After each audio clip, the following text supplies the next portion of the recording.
जय श्री गुरुपाद पद्म की जय।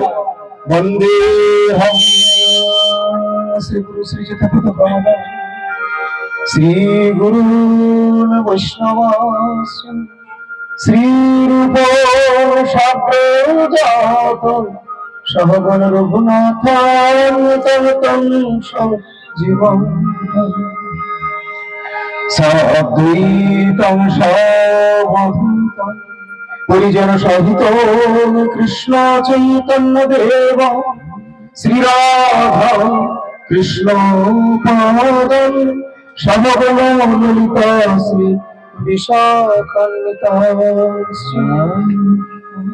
नारायण नमस्कृत्य नरं चैव नरोत्तमं देवीं सरस्वती व्यासं ततो जयमुदीरये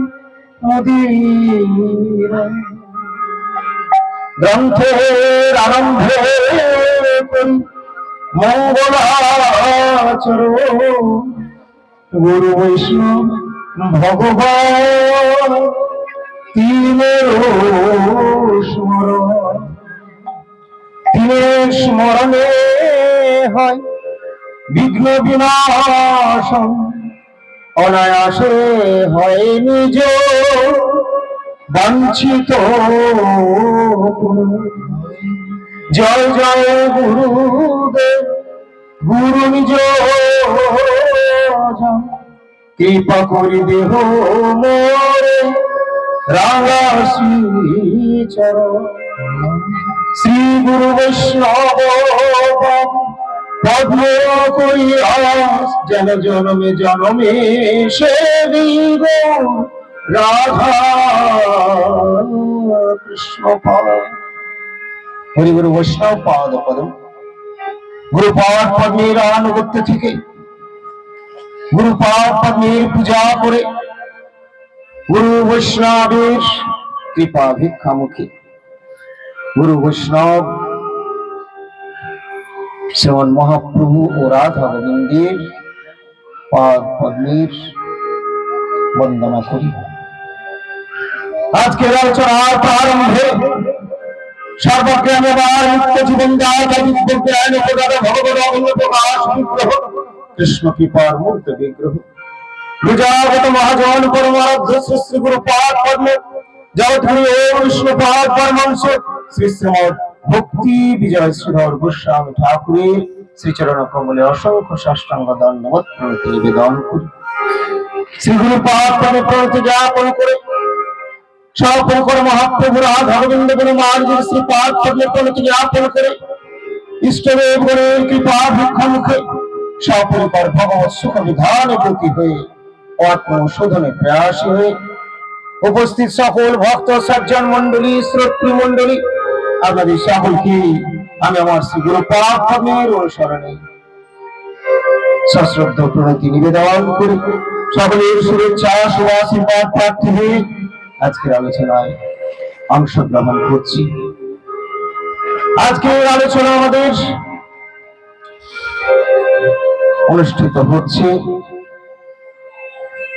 হেতমপুর শ্রী গৌরাঙ্গ মঠ থেকে অনেক দূরেই অর্থাৎ হেতমপুর গ্রামেই ভক্তের বাড়িতে গুরুপাদ পদ্মের শ্রীচরণাশ্রিতা গুরুপাদ পদ্মের কৃপা প্রার্থী গুরু রাধা গোবিন্দের সেবায় গুরু মার্গের সেবায় শ্রী জগন্নাথ বলদেব সুভদ্রা দেবীর সেবায় নিয়োজিত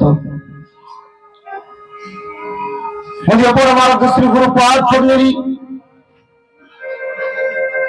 শ্রীচরণ আশ্রয় লাভ করে সেবা অভিলাষ হয়েছে শ্রীযুক্ত অঞ্জনা দেবী তাদের বাসভবনে ভজন গৃহে আমাদের আজকের এই ভাগবতী সভার আয়োজন। ভাগবতী সভা ভাগবত অনুষ্ঠান বলতে আমরা জানি জনজগতিক নীতি প্রচলিত ধারণা অনুসারে যে বোধ হয় একটা বিরাট কিছু আড়ম্বরই হয়তো করতে হবে বা অনেক কিছু খরচ খরচায় হয়তো করতে হয়, এরকমটা সর্বত্র নয়। শ্রীধাম বৃন্দাবনে একটা ভাগবত অনুষ্ঠানে অনেক অনেক খরচ খরচা হয় এবং বর্তমান দিনে অনেক ভাগবত পাঠক যারা রয়েছেন বক্তা, তারাও তাদের এক একটা দাবি দেওয়া রাখেন, এক একটা মূল্য নির্ধারণ করে, এত টাকা দিতে হবে তাহলে পাঠ হবে, কীর্তন হবে। আমাদের সেরকম নয়। তবে ভক্তদের যেটুকু প্রয়োজন আপ্যায়ন করা এবং ভগবানের যে আসন হবে, অর্থাৎ যে বেশা আসন যেখানে বসে ভাগবতী কথা হবে, সেই জায়গাটিকে কিঞ্চিত যথাসাধ্য প্রস্তুত করা। এক এক সময় এক এক স্থানে এক এক ভাবে প্রকাশিত হয়ে থাকে। পরমারাধ্য শ্রী গুরুপাদ পদ্ম বলেন, সকলেই যে অনেক খরচ খরচা করে করতে পারবেন তাই নয়, কিন্তু অন্তর্মুথিতটা হওয়া উচিত, হৃদয় থেকে হওয়া উচিত। যার আছে সে খরচ করবে, আর যার নেই সে যথাসাধ্য যেটুকু না করলেই নয় সেইটুকু করবে। শ্রী গুরুপাদ বলেন, যাদের তাল জ্ঞান রয়েছে, খোল করতাল হরি সংকীর্তনে তো সবাই যোগদান করে, সবাই করবে। যাদের তাল জ্ঞান আছে তারা বাজাবে, আর যাদের তাল জ্ঞান নেই তারা কি করবে? তারা এই সময় বাজিয়ে দিলে ডিস্টার্ব হয়ে যাবে, কেটে যাবে, তাহলে এই সময় তাদের বাজানো চলবে না, কিন্তু অন্যান্য সময় সংকীর্তনে যোগদান করবে। বিশেষ যে অনুষ্ঠানগুলো থাকে তখন সেখানে চলবে না। ঠিক সেই রকম ভাবে ভাগবত অনুষ্ঠান সব সময় যে আসর বিরাট করে করতেই হবে সকলকে তা নয়, যার যেমন সাধ্য। কিন্তু একজন ধনী ব্যক্তি সে যদি একটা দিন দরিদ্রের মতো কাটিয়ে দেয়, মহারাজ আমি কিছু খরচ করতে পারলাম না, যা পারলাম তাই করেছি, তাহলে অর্থ সার্থ হয়ে যাবে। ভগবানের কাছে সততা কপটতা, আর ভগবানের সঙ্গে যদি কেউ কপটতা করে, ভগবানের সঙ্গে যদি কেউ বিশ্বাসঘাতকতা করে, ভগবানের কাছে যদি কেউ আনুগত্যহীনতা করে, ভগবানের দিকে যদি দৃষ্টি না দেয়, তাহলে আমাদের কি হবে? কষ্ট হবে।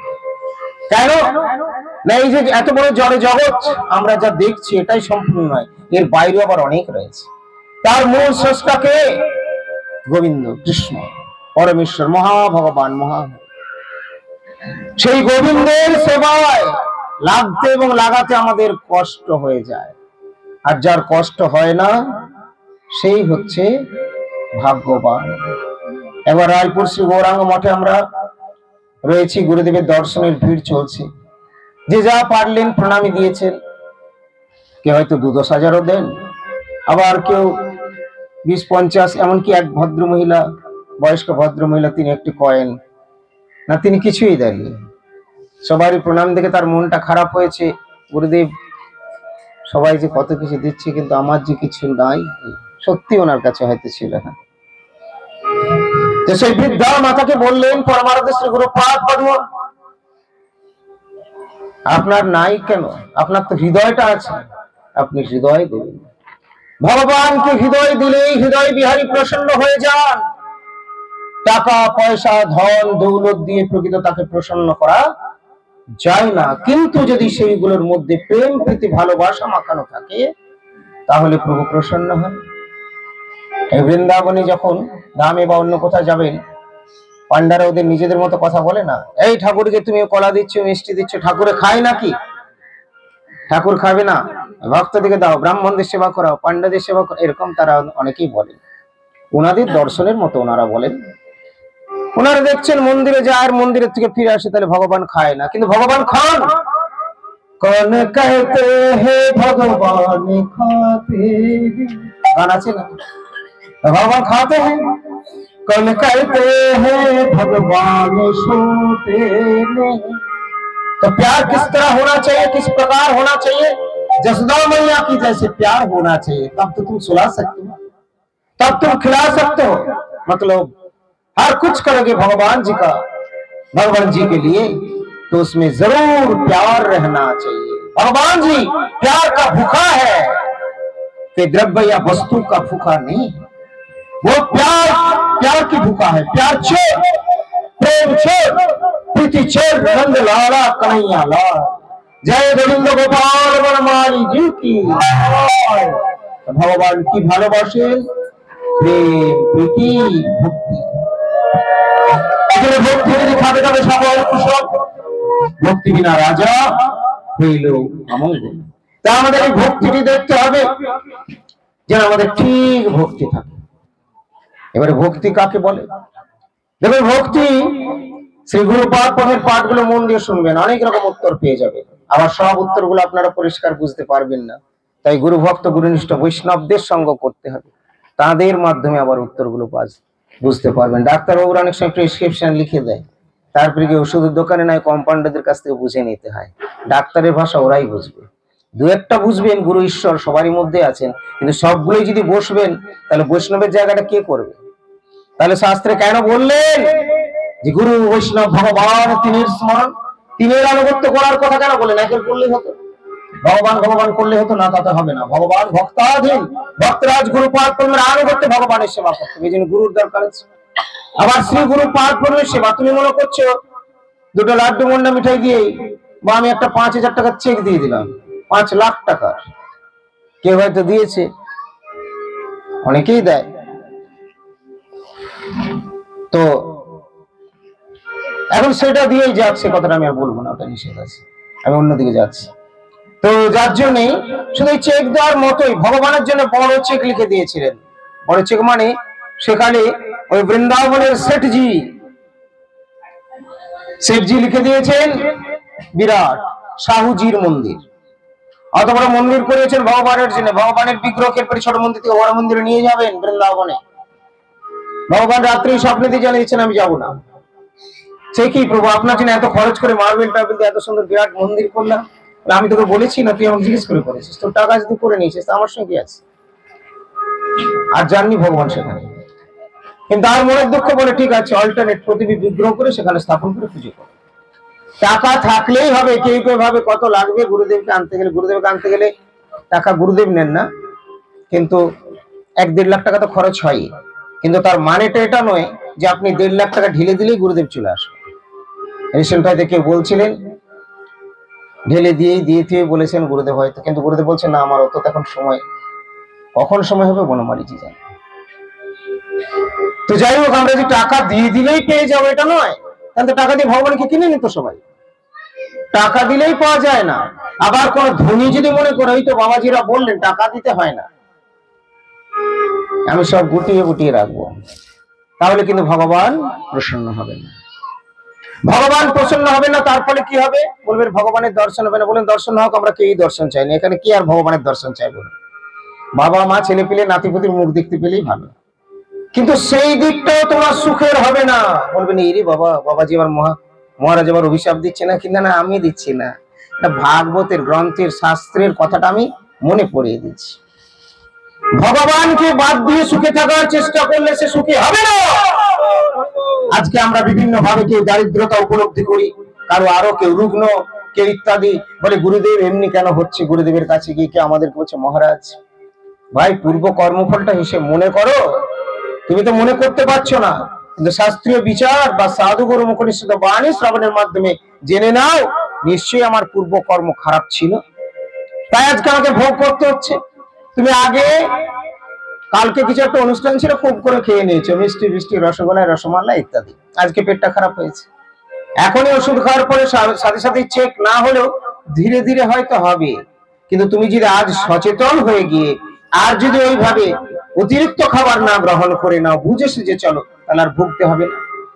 কালকে বেশি খেয়েছিলে, খারাপ খেয়েছিলে বলে খাবারের ফলটা আজ পাচ্ছ। পূর্ব জন্মগুলোতে আমরা বিভিন্ন ভাবে খাবার খাওয়ার মতো, মানে একটা পাখি পেঁপের গাছে বসে আছে, পেঁপে খাচ্ছে, আরেকটা পাখি দেখে যাচ্ছে, সেটা হলো পরমাত্মা পরমেশ্বর, আর যে খাচ্ছে সে ভোগ করছে সে জীবাত্মা।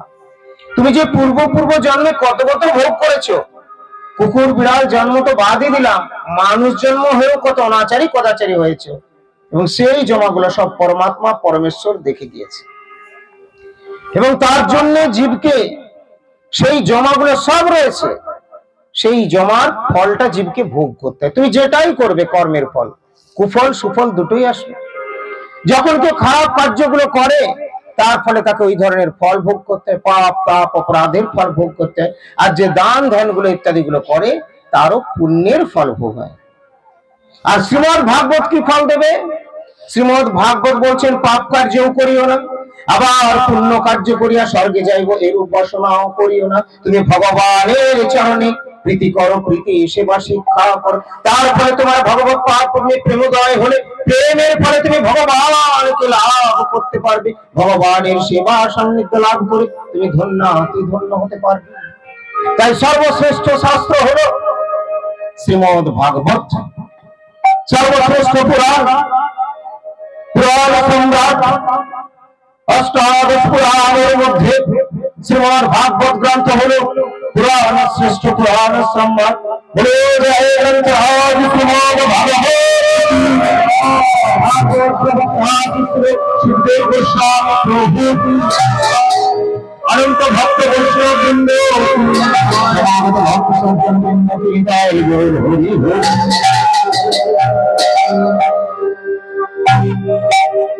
আজকে আমরা ভক্ত গৃহে শ্রী ভাগবত কথা আলোচনা করব। শ্রীমদ ভাগবত কথা শ্রবণে ব্রতী হব। শ্রীমদ ভাগবত প্রথম স্কন্ধের প্রথম অধ্যায় থেকে আমরা আলোচনা করব। প্রথম স্কন্ধের প্রথম অধ্যায় আমরা আলোচনা হয়তো এখানে হয়নি, পূর্বে আমরা করেছি। দ্বিতীয় অধ্যায় থেকেও কিছু আলোচনা করেছি। তা আজকে আমরা তৃতীয় অধ্যায়েও কিছু আলোচনা করব। এই দুটি অধ্যায় থেকে একটু একটু টাচ দিয়ে শ্রীমদ ভাগবত প্রথম স্কন্ধে বর্ণন করেছেন যে ভাগবত কথা আমরা কিভাবে প্রাপ্ত হলাম। তাই সেখানে বলেছেন নারায়ণ মুখে ভাগবত ভালো করে বসে, ব্যস্ত হতে হবে না। নারায়ণ মুখে ভাগবত স্থাপিত ব্রহ্মার মুখে প্রভু ভগবান। ভগবান কিভাবে এই ভাগবত জ্ঞান প্রদান করেছিলেন? প্রথমে ভগবানের কাছ থেকেই বা শ্রী গোবিন্দের বিরাজ করতে হচ্ছেন শ্রীনারায়ণ। এই নারায়ণ শ্রীমুখ থেকে ব্রহ্মা এবং সেইভাবে নারদ ব্যাস এইভাবে পরম্পরা আসছে, তাই এই কথা বলছেন। শুনিবার ইচ্ছা মাত্র ভাগবত করি, সেইক্ষণ চিত্তে কৃষ্ণে বাঁধিবারে পারি। যে ভাগবত কথা কারো শোনার ইচ্ছা হয়, ইচ্ছা যদি হয় তাহলে সেইক্ষণে চিত্তে কৃষ্ণে বাঁধিবারে পারে, তখনই সে কৃষ্ণকে বাঁধতে পারে। এটা এখানে লেখা আছে। তাহলে বাঁধা হলে কি হয়? আর কোথাও সে যেতে পারে না। তার মানে এই যে আপনার ভগবানের কথা ভাগবত কথা শোনার ইচ্ছা, এই ইচ্ছাটার দ্বারাই ভগবান কিন্তু এক প্রকার বশীভূত হন। এখন পালনের কথা এখানে বলেননি, ইচ্ছাটা বলেছে। তাই এটি প্রথম অধ্যায়। নিগম কল্পতরুর গলিতং ফলং শুকমুখাদমৃতদ্রব সংযুতং পিবত ভাগবত রসমালয়ং মুহুরসিকা ভুবি ভাবুকা। প্রথম অধ্যায়। তাই বললেন নিগম কল্পতরুর পরিপক্ক ফল এই সুখ পক্ষে আস্বাদন করে যা প্রদান করছেন সুখ পক্ষী সুখদেব গোস্বামী প্রভু। ভক্ত মুখ নিঃসৃত বাণী, ভক্তর মুখোদ্গীর্ণ যে বাণী, নিজে নিজে পড়ে তুমি যেটা সুখ পাবে না, ভক্তের শ্রীমুখ থেকে যদি প্রকাশিত হয় সেই বাণী শ্রবণে সুখ পাবে। এইগুলি প্রথম স্কন্ধের প্রথম অধ্যায়ে বর্ণন করেছেন। সর্বধর্ম সার ধর্ম শ্রী ভাগবতে ব্যাসমণি কহিলা চিন্তিয়া লোক। ব্যাসদেব লৌকিক চিন্তা করে কি রূপ প্রকাশ করেছিলেন না, বলছেন শ্রুতি স্মৃতি ইতিহাস পুরাণের সার বেদব্যাস বিচারিয়া করিলা উদ্ধার। একত্র করিয়া সার রচিলা ভাগবতে সর্বলোক সুখে পায় হইব ইহা হইতে। সকল ধর্মের সার কৃষ্ণ আরাধন শ্রী ভাগবত করি বলি এই সে কারণ। প্রথমে তো আর এইভাবে ভাগবত প্রকাশিত হয়নি। ভগবান ব্রহ্মাকে বলেন, চতুশ্লোকে বেদ পরম্পরা ধারায় প্রাপ্ত হয়ে ব্রহ্মা থেকে নারদ, নারদ থেকে আসছেন ব্যাসদেব। ব্যাসদেব এই বেদকে বিভাজন করেছে 8 ভাগে এবং তার মধ্যে বহু শাখা প্রশাখা করেছেন। তাই তাতেও কিন্তু তিনি সুখী হচ্ছিলেন না। এরপরে নিজেকে দুঃখী যখন তিনি মনে করছেন, মতো অবস্থায় নারদ মুনি আসলেন, উপদেশ করলেন। এবং নারদের সেই শিক্ষা, নারদের উপদেশটা কি ছিল, এটি আবার 2য় অধ্যায়ে বলছেন। শ্রী সুত গোস্বামী গেল নৈমিষারণ্যে, ষষ্ঠী সহস্র তথা বৈশে মুনিগণে। সৌনক প্রধান পথ বৃদ্ধ কুলপতি, সুতকে জিজ্ঞাস্তি হইল মহামুখী। এই সৌনক মুনি আর সুত গোস্বামী প্রভু, সুত গোস্বামী প্রভু বর্ণন করছেন, সৌনক মুনি শ্রবণ করছেন। শুনো শুনো সুত মহাঘোর পরিকাল, হরিবিনে না দেখিয়ে জীবের নিস্তার। ধর্মশাস্ত্রে যত যত পুরাণ বিদিত, তোমাকে তো জানি সর্বশাস্ত্রে সুপণ্ডিত। তুমি বলে দাও, তুমি তো সমস্ত পুরাণ আদি জানো, সমস্ত শাস্ত্রে তুমি সুপণ্ডিত। আমরা অত গ্রন্থ পড়তে পারবো না, আমাদের অত পড়ার সময় নেই। আচ্ছা, সময় নেই আমরা সবাই বলি, কিন্তু সময় তো ভগবান সবাইকে 24 ঘন্টা দিয়েছেন, কাউকে 25-26 ঘন্টা দেননি। কিন্তু আমাদের সময় নেই আমরা কেন বলি বলুন তো? আসলে প্রত্যেকেই নিজ নিজ কার্য বা আসক্তির জায়গাতে বাধা রয়েছে। আপনারা শ্রী গুরুদেবের কাছে যান, ওনার সঙ্গে বেশিক্ষণ কিছু কথা বলুন, দেখুন উনি বলেন আমার এতক্ষণ সময় নেই। তার মানে কি, আপনি যে কথাটা বলছেন ওটার মধ্যে উনি ঢুকতে পারছেন না, ওনার অন্যদিকে কাজ রয়েছে। কি কাজ? সেবার কাজ, ভক্তির কাজ। ভগবানের হয় তিনি শৃঙ্গার করবেন, না হয় বিগ্রহ দর্শন করবেন, না হয় লীলা কথা শুনবেন। তার মানে সময়টা ওখানে দেবেন। ঠিক আছে, এইরকম আমাদের প্রত্যেকেরই। একজন দোকানে কাজ করে, সে বলবে এখন আমার সময় নেই, যেতে হবে ওখানে। একজন নিজের দোকান, এগুলো সময় নেই, আমাকে লাড্ডু পাকাতে হবে। প্রত্যেকের সময় আছে, 24 ঘন্টায় সময় ভগবান সবাইকে দিয়েছেন। তাতে প্রধানমন্ত্রী হলো 30 ঘন্টা দেননি, সবার 24 ঘন্টা। এবারে ঠিক করো তুমি কোন দিকে লাগাবে। ছোটবেলা থেকে পিতামাতা আমাদের ঠিক করে দেন, অভিভাবকরা ঠিক করে দেন যে বাচ্চারা কিভাবে তাদের রুটিন লাইফ তৈরি করবে, পড়াশোনা করো, খেলা করে, এটা সেটা করো, বেশ। কিন্তু আমাদের পারমার্থিক জীবনের বা জগতের জন্য কোনো রুটিন আমরা বানাইনি। কেন? এই জগতে আমাদের কোনো পারমার্থিক স্কুল ছিল না, নেই বললেই চলে। তবে ইসকন গৌরী এসেছেন বলে 2-4টে হয়েছে।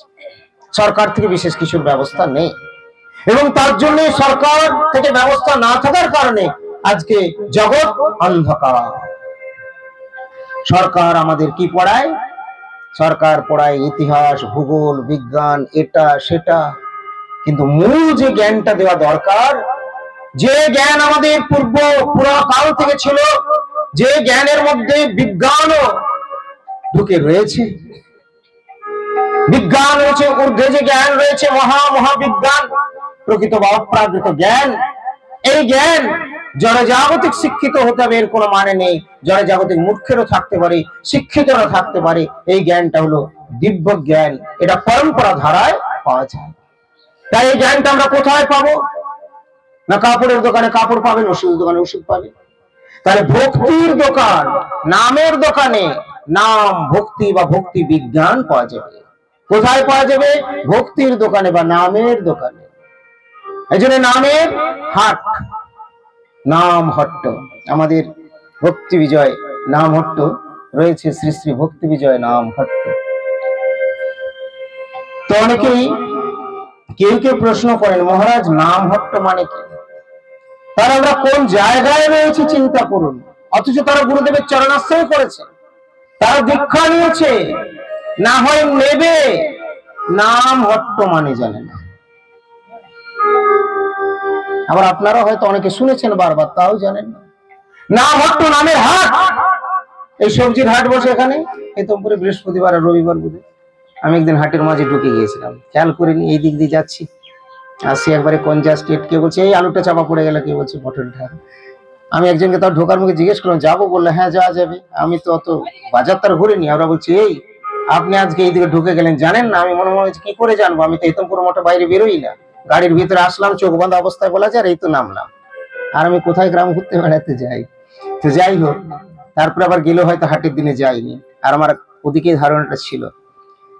আর এদিকে শুনেছিলাম, যদিও ধারণা ছিল যে অনেক বড় মাঠ হয়, মাঠে বোধহয় হাটটা বসে। রাস্তা যে ব্লক করে বসবে আর এটা যে কে দেখভাল করবেন, এটা আমি কি করে জানবো? তাহলে প্রথমে একটা চেকপোস্ট দিয়ে দিতে, আজ রাস্তা বন্ধ, তো কারো দিক্কত হবে না। যাই হোক, সে কথা। তো নামের হাট, ওরা বাজার আলু পটলের হাট করেছে। আমাদের এই নামের হাট, এই হাটটা আমি খুলিনি, আমার গুরুদেবও করেননি, খুলেছিলেন নিতাই চাঁদ। আর ইশারা করে দিয়েছিলেন শ্রী চৈতন্য মহাপ্রভু। আর এই মহাপ্রভু আমাদের বাংলার ঠাকুর শুধু ছিলেন না, মহাপ্রভু আসলে বিশ্ব ব্রহ্মাণ্ডের ঠাকুর ভগবান। ব্রজধাম হতে সুধাম বৃন্দাবন থেকে এসে উপস্থিত হয়েছেন এই ধরাধামে মায়াপুর নবদ্বীপে। সবেরা বলছে মহারাজা একবার মায়াপুর গেলে হয়, মায়াপুর গেলে আমাদের সে হবে পরে। তবে সামনে রবিবার দিন আমার এক চক্রে যাওয়ার ইচ্ছা হয়েছে। আমাদের কয়েকজন যাবো বলছে, কেউ যেতে চাইলে ধনঞ্জয়বাবুর সঙ্গে যোগাযোগ করবেন। নিত্যানন্দ দর্শন, নিত্যানন্দ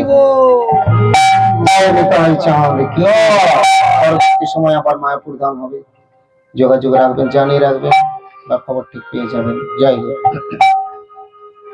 নিত্যানন্দ প্রভু নামের হাট খুলেছেন।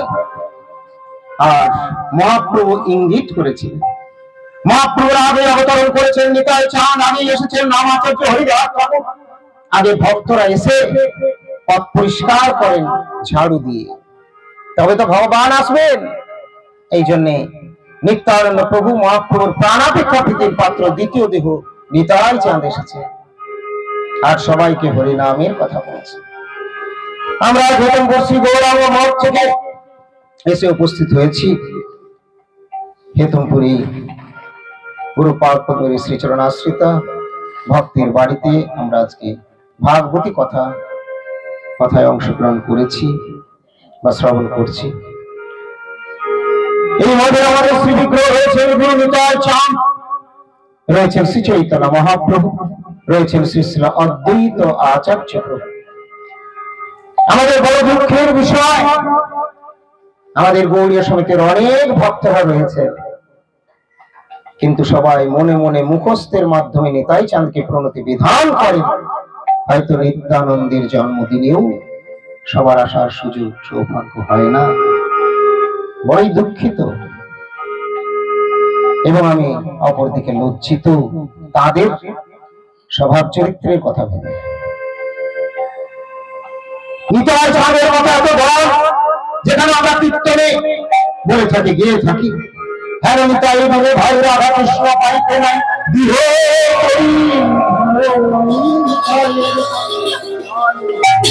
এই নিত্যানন্দের ভজনা যদি না করা হয় কি হবে? না বলিল মুখে বলিল সংসার নিতাই বলিল, নিতাই না বলিল মানে নিতাই কি স্মরণ না করলো, নিতাইয়ের যে নাম না আনলো, নিতাইয়ের যে শিক্ষা গ্রহণ না করলো, তার জীবনটাই বৃথা। তার কি হবে? মজিল সংসার সুখে, মজিল মজে গেল, ভিজে গেল, ডুবে গেল কিসে? সংসার সুখে। আমাদের গৃহস্থদের খুব গুরুত্বপূর্ণ ভাবে ভগবত সম্বন্ধীয় চিন্তা ভাবনাটা রাখা দরকার, যে ভগবান কি বস্তু, যে ভগবানের সেবা দেওয়ার জন্য সাধু সন্ত গুরু বৈষ্ণব মহাপ্রভু এই জগতে প্রবর্তিত হয়ে নিজেদের বড় কিছু রাখলেন না, নিজেদের বলে সব ভগবত পার্থবে অর্পিত করে ভগবানকে বলছেন, প্রভু আমি তো তোমার, তুমি তো আমার, কি কাজ আমি তো তোমার, তুমি তো আমার, কি কাজ আমি তো তোমার, তুমি তো আমার, কি কাজ অপরে আমি তো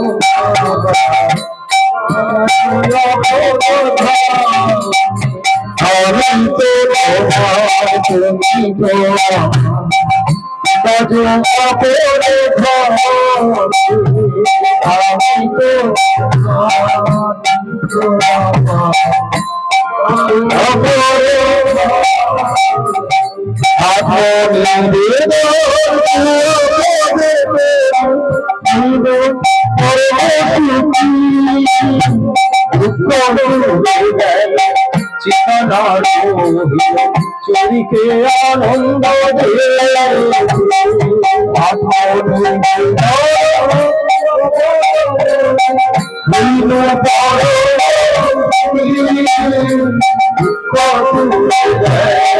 চিন্তা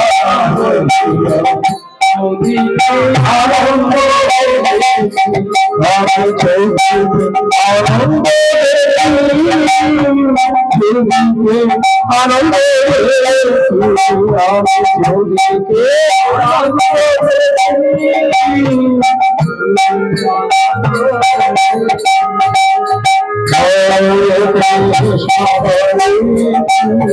কৃষ্ণ কৃষ্ণ হরে হরে হরে হরে রাম রাম হরে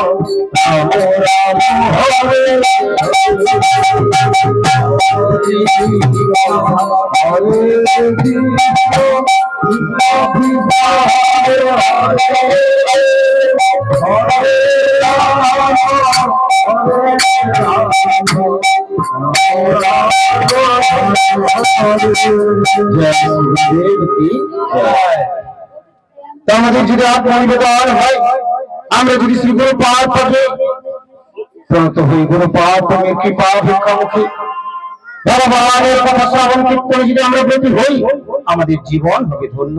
শ্রীমদ্ ভাগবত কথা শ্রবণ করছি আমরা বিভিন্ন স্থানে, আমাদের হয়তো এই অনুষ্ঠান হচ্ছে। আমি আগেও বললাম, আগে বলেছি, আবারও বলছি যে ভাগবত কথা কার মুখ দিয়ে প্রকাশিত হবে, কাদের কাছ থেকে ভাগবত কথা শ্রবণ করা দরকার?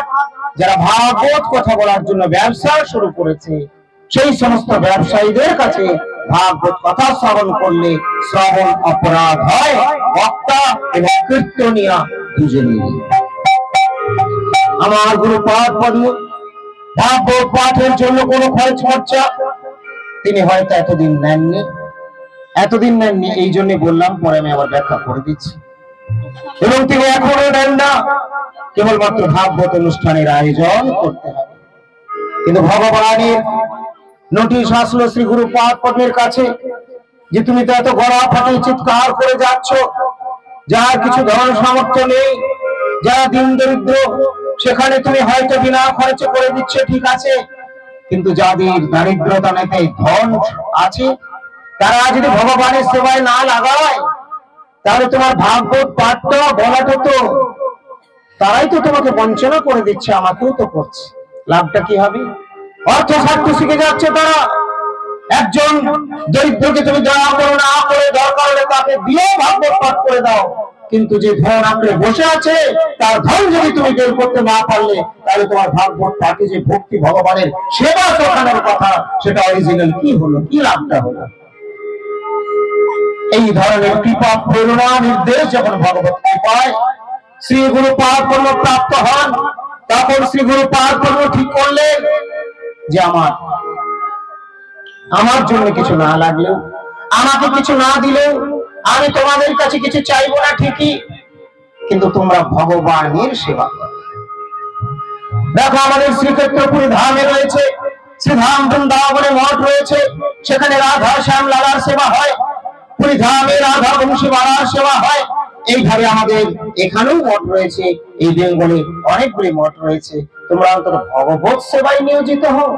আরে বাবা, আমাকে দিতে হবে না, আমাকে প্রভু একটা কাপড় দিয়েছেন, সারা জীবন আমার একটাকে দুটো কাপড় হলেও পেরিয়ে যাবে, আর কিছু লাগে না। প্রভুর প্রসাদ যা আছে, আমি একটু পেয়ে তারপরে হাজার জনে পাই, ওটারও চিন্তা করতে হবে। তোমরা যদি তোমাদের মঙ্গল চাও, তাহলে তোমরা প্রভুকে তুষ্ট করো, প্রসন্ন করো। শ্রীধাম বৃন্দাবনে আমাদের যাওয়ার অনেক অসুবিধা, এত দূর দূরান্ত থেকে সব সময় সম্ভব নয়। বিভিন্ন স্থানে বিভিন্ন জন রয়েছেন। মোদীয় পরমারাধ্য শ্রী গুরু পাদপদ্মের মাধ্যমে ভগবান কৃপা করে কি করলেন, বৃন্দাবন থেকে ছুটে চলে আসলেন কোথায়, চিনপাই শ্রী ভাগবত আশ্রম। আমি গতকাল সেখান থেকে আসলাম। 2 দিন আগে আমাদের করমকালে প্রোগ্রাম হয়েছিল, সেখানে ভক্তরা গিয়েছিলেন, আমিও গিয়েছিলাম এবং সেখান থেকে ফেরার পথে চিনপাই ভাগবত আশ্রমে অবস্থান করেছিলাম। এই ভাগবত আশ্রমেই আমার মঠ জীবনের প্রথম রাধারানীর মদন মোহনের মহাপ্রভুর সেবা পেয়েছিলাম শ্রী গুরুপাদ পদ্মের কৃপায়। সেখানেই থাকতাম। তখনও গুরুপাদ পদ্মের সাক্ষাৎ সেবা আমি তখনও সেইভাবে প্রাপ্ত হইনি। তবে গুরুপাদ পদ্মের দর্শন আসার পরেই হয়েছিল চিনপাই শ্রী ভাগবত আশ্রমে। এবং শুধু দর্শনই নয়, দিন 2-3-এর মধ্যেই আমি তাঁরই সাথে তাঁরই গাড়িতে যাওয়ার সুযোগ পেয়েছিলাম চিনপাই থেকে রায়পুরে, যেটা বহু মাস কেটে গেলে তবে একজনকে সাথে নেওয়া হয়, বহু বছরও বলা যায়। সাথে সাথে নেন না, কিন্তু আমাকে ওই 1-2-3 দিনের মধ্যেই কিন্তু গুরুদেব নিয়ে গিয়েছিলেন। তারপরে আবার শ্রী গুরুদেব আমাকে ফেরত পাঠালেন কোথায়, চিনপাই শ্রী ভাগবত আশ্রমে। গুরুদেবের হৃদয় হাত এত সফট যে আমি তো শ্রী গুরুদেবকে দেখে এসেছি, আর তো কাউকে চিনতাম না, কোনো ভ্রাতা ভগ্নির কথা নেই, একমাত্র শ্রী গুরুদেব। তো গুরুদেব সাথে করে নিয়ে গেলেন চিনপাই শ্রী ভাগবত আশ্রমে, রায়পুর শ্রী গৌরাঙ্গ মঠে ভাগবত আশ্রম থেকে। গাড়িতে যাচ্ছিলাম, তখনকার ওই 4 চাকা বড় গাড়ি কিছু একটা ছিল, তো তাতেই ভেতরে যারা কিছু কথা মনে আছে দাগ কেটে সব মনে নেই। গুরুদেবের সাথে সিনিয়র মহারাজও একজন কেউ ছিলেন বয়স্ক, তিনি এখন আর বহুকাল আগে তিনি মঠ থেকে বেরিয়েছিলেন এবং পরে সদাম যাত্রা বা তার দেহত্যাগ হয়েছে। তো তিনি বসেছিলেন এক পাশে, আমি পিছনের দিকে রয়েছি, আর সেই দাতা বা ডোনার যিনি হয়তো উৎসবে কিছু দিয়েছেন বা গাড়ি করে নিয়ে যাচ্ছেন বা গুরুদেবের জন্য গাড়ি দিয়েছেন, এরকম আর কি। তখন গুরুদেবের সঙ্গে অল্প স্বল্প ক্লোজ ছিল, তবে মহারাজদের সাথে একটু বেশি। আর মহারাজকে বলছেন যে, মহারাজ এই সেবকটিকে আমার কোথার থেকে ধরে নিয়ে এলেন। আমি তখন নিরীহ গো বেচারা, তো চুপচাপ, আমাকে কোনো মহারাজ ধরে আনেনি, আর আমার পূর্বাশ্রমে পিতামাতা ভাই বন্ধুকে আমাকে পৌঁছেও দিয়ে যায়নি, আমাকে ভেতরের লোক ধরে এনে ভেতরের লোকের হাতে ধরিয়ে দিয়েছেন। এই জন্য আমাকে টলানোর ক্ষমতা কারণে। আপনারা সবাই জানেন যে আমার বিরুদ্ধে বহু আন্দোলন করে গুরুদেব আমাকে প্রথমেই এইভাবে রাখার পর যখন আমাকে কিছু সেবা দায়িত্ব প্রদান করে, চিনপাই থেকে যেহেতু গিয়েছিলাম তার জন্য প্রথমে আবার চিনপাই পাঠিয়ে আমাকে দিলেন। যখন আমাকে চিনপাই পাঠিয়ে দিলেন, আমাকে রায়পুর থেকে চিনপাই যাওয়ার অনুমতি দিচ্ছেন, তো গুরুদেবেরই চোখে জল। এই বেশি ধূপগুলো দিও না, ধোঁয়াতে ঝাঁঝ হবে, 1-2 দিলে যথেষ্ট। তো এই তখন গুরুদেবেরই চোখে জল, আসলে আমার ভেতরে চোখে জল আসছে, আর সেটা অন্তর্যামী গুরুদেব দেখতে পাচ্ছেন। আমাকে সান্ত্বনা দিয়েছিলেন কি, গুরুদেব বলেন যাও, সবই তো প্রভুর মঠ, সবগুলোই দেখতে হবে। কি সুন্দর ভাবে বললেন দেখুন। জানি, আর আমি গুরুদেবকে দেখেছি, আর কাউকে চিনি না, তা আমার পক্ষে অন্য কথা থাকাও কঠিন হবে। আর গুরুদেব সেটা বুঝতে পেরে আবার দিলেন। কেন এত কষ্ট হচ্ছিল, তিনি হচ্ছেন ম্যাগনেট, আকর্ষক, আমাকে আকর্ষণ করেছে কৃষ্ণের আকর্ষণী শক্তি। তারপরে সেখানে আসলাম। আমার পুরো লাইফটাই স্ট্রাগলিং লাইফ বলা যায়, তবে তাতে মজবুত হয়, সোনাকে পুড়িয়ে পুড়িয়ে নিখাদ করা হয়। আমি যখন চিনপাইও ছিলাম, আমার সিনিয়র গুরু সেবকরা যারা ছিল তারা এখন সবাই নেই, কিন্তু কলেজ টলেজে পড়ার সময় ডাক্তারি কলেজে এখানে ওখানে র্যাগিং টিং যেমন করে থাকে, সেরকম আমাদের মঠে মন্দিরে যে একেবারে হয় না তা নয়। মঠে মন্দিরে যারা থাকে তাদেরও তখন তো হতোই বিভিন্ন ভাবে, আমার জীবনে তো হয়েছিল, কিন্তু আমি এদের জীবনে সেরকম ভাবে কষ্ট দিই না। আমি কেন, আমার এখন মঠে যারা আসে, আসতে না আসতেই তারা প্রচুর ফেসিলিটি পায়, প্রচুর, তবুও যদি টিকে যায়। 2টো পদ্ধতি আছে, প্রথমে প্রচুর ফেসিলিটি দিয়ে দাও, তাহলে কিছু টিকবে, টিকতে টিকতে যদি টিকে গেল ভালো, আর আরেকটা পদ্ধতি রয়েছে, প্রথমেই টাইট করো, তাতে যদি টিকা হলো তো টিকুক, ছাঁটাই হলো তো চলে যাক পরীক্ষা। তা আমার জীবনে সেটাই ছিল, আমি কিন্তু ছাঁটাই হইনি। আমার শ্রীমন্দিরের চাবি লুকিয়ে দিত পুরাতন ব্রহ্মচারী আমাকে দোষী করার জন্য, বলতে চাবি হারিয়েছে। তো এরকম এক একটা গুরু সেবা করতে গেলে কত কঠিনতার মধ্যে যেতে হয়, সেগুলো আমি বুঝিয়ে দিচ্ছি। যারা হয়েছেন, হচ্ছেন, হবেন, এগুলো একটা দুটো মনের মধ্যে রাখবেন। এমনি এমনি ভগবান কি পাওয়া যায় না, আর এমনি এমনি গুরু গৃহের সেবাও লাভ হয় না। হরিদাস ঠাকুর তো পৃষ্ঠে বেত্রাঘাত নিয়েছিলেন, আমাদের তো বেত্রাঘাতের প্রশ্ন নেই, এগুলো তো একটু থাকবে। তো তাতেও একদিকে এরকম যেমন আসতো পরমার্থ শ্রী গুরু পাদ পদ্মের অঢেল কৃপা, অহৈতুকী কৃপা প্রচুর পরিমাণে বর্ষিত হয়েছিল। সেই কথা আমি এত ডিটেল সেখানে বলতে যাব না, কিন্তু কৃপা আমি পেয়েছিলাম। মন্দিরের চাবি ইত্যাদি লুকিয়ে দিত, একটাই কারণ, গুরুদেব আমাকে স্নেহ করতেন প্রচন্ড, এবং তার কারণে তাদের হতো মাৎসর্য বা হিংসা। আর হিংসায় নাহিক কার্য ক্ষয় উপজয়। দেখবেন এই রাস্তায় যখন গাড়ি চালাই, ওই লরিগুলোতে এদিক ওদিকে পিছনে লেখা থাকে হিংসা করো না, নাকি তুমিও হিংসা করলে লুচির মতো ফুলবে, কিসব লেখা থাকে, দেখবে জ্বলবে ফুলবে। বাস্তব কথা, হিংসায় নাহিক কার্য ক্ষয় উপজয়। কেউ যদি কারো প্রতি হিংসা করে, খুব ভালো করে নোট করবেন, তাহলে যে হিংসা করছে তার কিন্তু ডিক্রিজ ডাউন হবে, সে তার ক্ষয় হবে।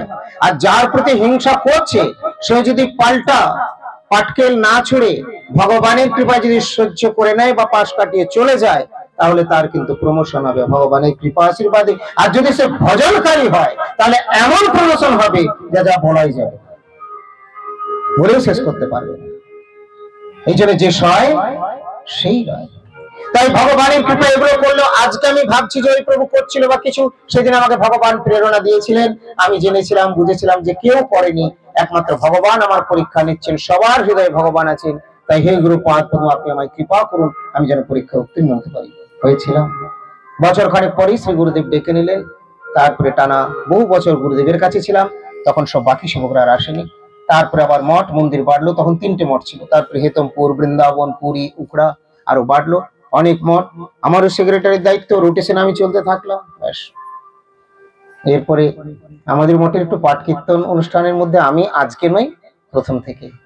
তো সুতরাং যারা করে না তারা আর এই লাইনটার কি বুঝবে, তারা বুঝবে না। আর অনেক সময় মাৎসর্যটা তো থেকেই থাকে, তার ফলে কিছু কিছু উল্টো প্রচার হয়েছে, যার জন্য পরের কথাই চলবেন না। নিজের কান দিয়ে শুনুন, চোখ দিয়ে দেখুন, আর হৃদয় বিহারীর কাছে কৃপা ভিক্ষা করুন, বুঝে নেওয়ার চেষ্টা করুন। ভগবান আপনাকে বুঝিয়ে দেবেন কোনটা অরিজিনাল, কোনটা ডুপ্লিকেট। ভগবান আমাকে বুঝিয়ে দিয়েছিলেন, কৃপা করেছিলেন, হেল্প করেছিলেন বলেই আমি অরিজিনাল সাধুর কাছে, আমার গুরু পাদ পদ্মের কাছে এসে পৌঁছেছি। অন্য কোনো জায়গায় আমি ভণ্ডের কাছে যাইনি। আমি তো চিনতাম না, চিনিয়ে পাইয়ে দিয়েছিলেন ভগবান। তাই বললেন আমরাও সেইভাবে যদি ভগবানকে ডাকি, ভগবানের যদি নাম করে ভগবানের কৃপা হবে। এই যে আপনারা যুক্ত হয়েছেন, কার জন্য হয়েছে? ভগবানের নাম কথা শ্রবণ কীর্তন করবেন বলেই তো হয়েছে। তাহলে সেই ভগবানের দায়িত্ব পড়লো আপনাকে গাইড করা। শুধু আপনাকে একটু মন প্রাণটা ঠিক রাখতে হবে। হে ঠাকুর, আমি তোমার কথা শুনবো।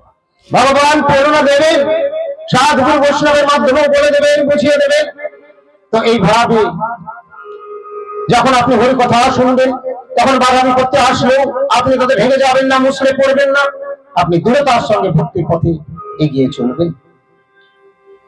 তাই প্রথম জীবনে আমার ক্ষেত্রে আমি এইভাবে যেহেতু তৈরি হয়েছিলাম, তাই আজকের জীবনে যদি সবাই আমার গুরু ভ্রাতা ভগ্নীরাও আমাকে বয়কট করে দেয়, আমার কিচ্ছু আসে যায় না। আমি সত্যি কথা বলছি, লিখে রাখুন, আমার 100% গ্যারান্টির কথা বলছি।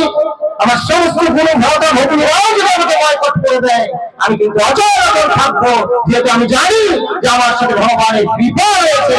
আমি ভগবানের কৃপা নিয়ে কাজ করছি।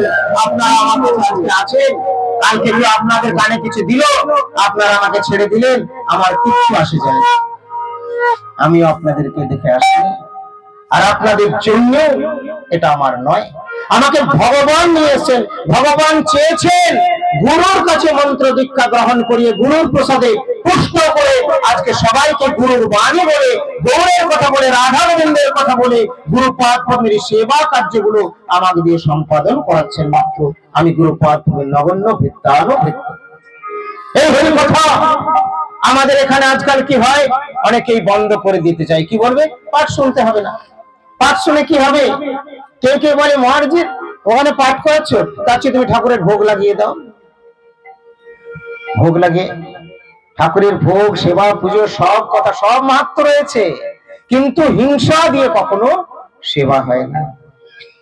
কেউ শ্রবণেই ভগবানকে পেয়েছিলেন পরীক্ষিত মহারাজ, কেউ বর্ণনেই পেয়েছিলেন সুখদেব গোস্বামী প্রভু, কেউ স্মরণে এইভাবে শ্রীমদ ভাগবত দিয়েছেন।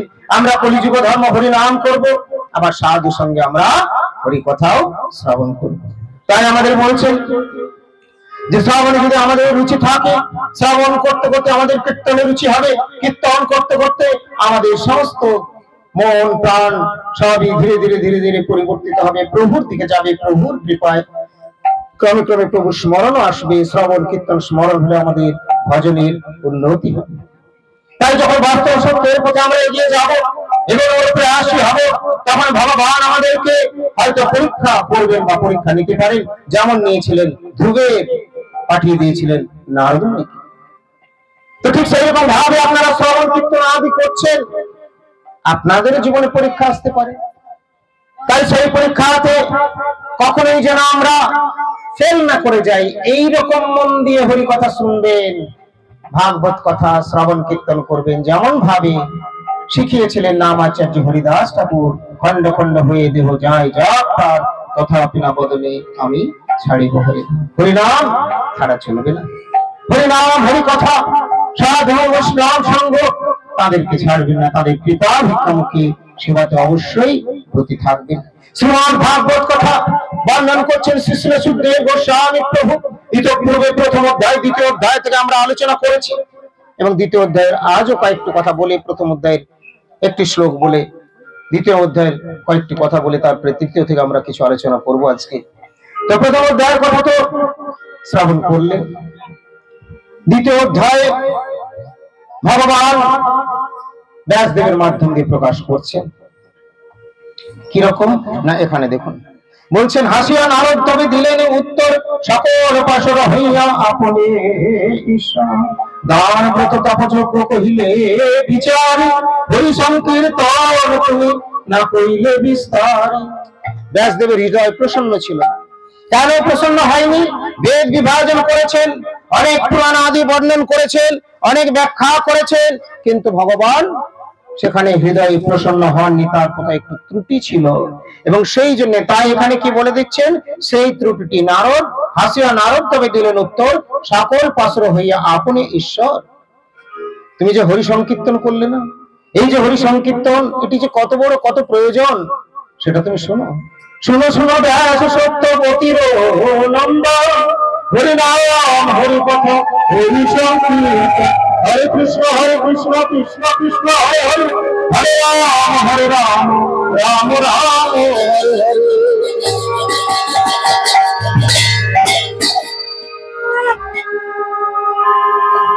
আমি জলটা খেলাম, তো তোমরাও কীর্তনটা ধরতে ভুলে গেলে? আমি যে হরে কৃষ্ণ মহামন্ত্র বলে দিলাম, ऐसा होने से नहीं चला। राखो राखो बोल लो, अरे कौन ना डिस्टर्ब करते हैं आप लोग, भाव नहीं समझते हो। जब जिसका जरूरत है तो वो नहीं करते हैं, फिर भी दूसरे टाइम बस।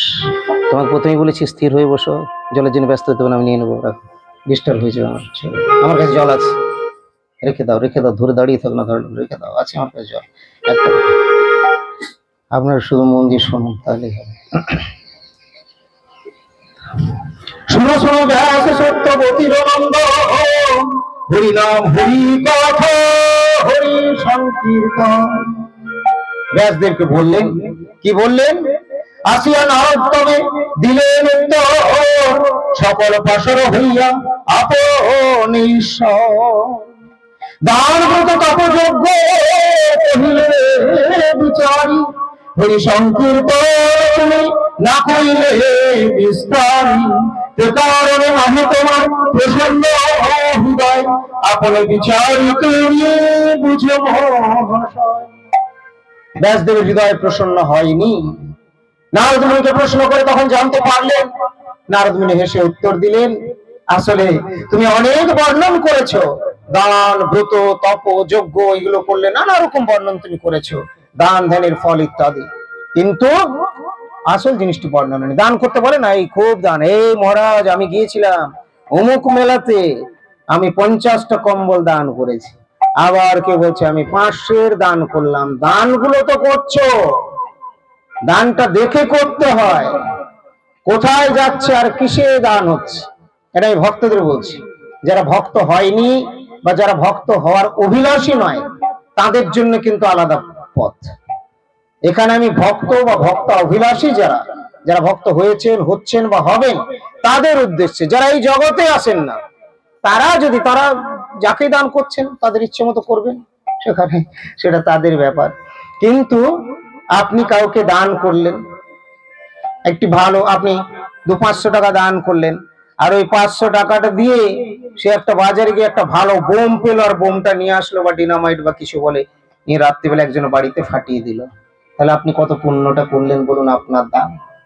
এই জন্য দান জায়গা দেখে দান করতে হয়। বলেন খাদ্য দান করব, প্রসাদ কিছুটা আছে, না থাকা নয়, ওই যতক্ষণ পেটে থাকলো তারপরে ত্যাগ করে দিলে সব দায় হয়ে যাবে, ওই তো হলো। আচ্ছা, একটা লোককে আপনি কত মুঠো খাবার দিতে পারবেন, কত দিনের খাবার দিতে পারবেন? পার্টি নেতারা পাচ্ছে না, একদিন দিয়ে 2 দিন বন্ধ করে দিচ্ছে, আর আমরা পারবো? কেউ কদিন দেবেন? কিন্তু যদি তাকে আসল দান করা হয়, তাকে যদি জাগিয়ে দেওয়া যায়, সে দেহ নয়, সে মন নয়, সে আত্মা, তাকে যদি ভগবানের সঙ্গে কানেক্টেড করে দেওয়া যায়, যদি তাকে ভগবানের কথা বলে বুঝিয়ে দেওয়া যায়, সেই জ্ঞান যদি তার লাভ হয়ে যায় ভাগ্যক্রমে, তাহলে দারিদ্রতাও তাকে আর দুঃখ দিতে পারবে না, আর মৃত্যু যন্ত্রণাও তাকে আর কষ্ট দিতে পারবে না। তখন সে মৃত্যুঞ্জয়ী হয়ে যাবে। সেই মৃত্যুঞ্জয়ী হবে কিসে? সেই দারিদ্রতা যাবে কিসে? হরি কথা শ্রবণে। হরিনাম হরি কথা শ্রবণ ও কীর্তন, অনায়াসে পাবে তুমি কৃষ্ণ প্রেম। তাই এই ভাবে যখন বললেন নারদ যে তুমি তো ব্যাসকে বললেন, তুমি তো সেই কথা প্রকাশ করেনি, তোমার তো হরি সংকীর্তনের কথাই আসেনি। 4টে যুগ ছিল ভাই, এটা সত্য যুগ নয়। তাই সত্য যুগের ধ্যান ধারণা প্রণালী এখন চলবে না। এটা ত্রেতা নয়, ত্রেতারূপ চলবে না।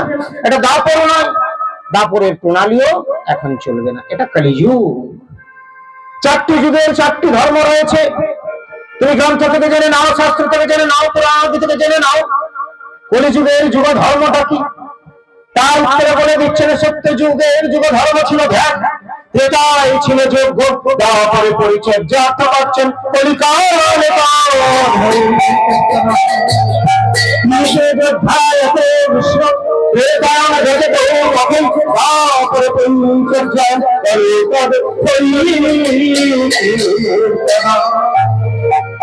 পুজো অর্চন আমরা সব নিয়ে এসেছি, সব করি, আমাদের তো মঠ মন্দির রয়েছে।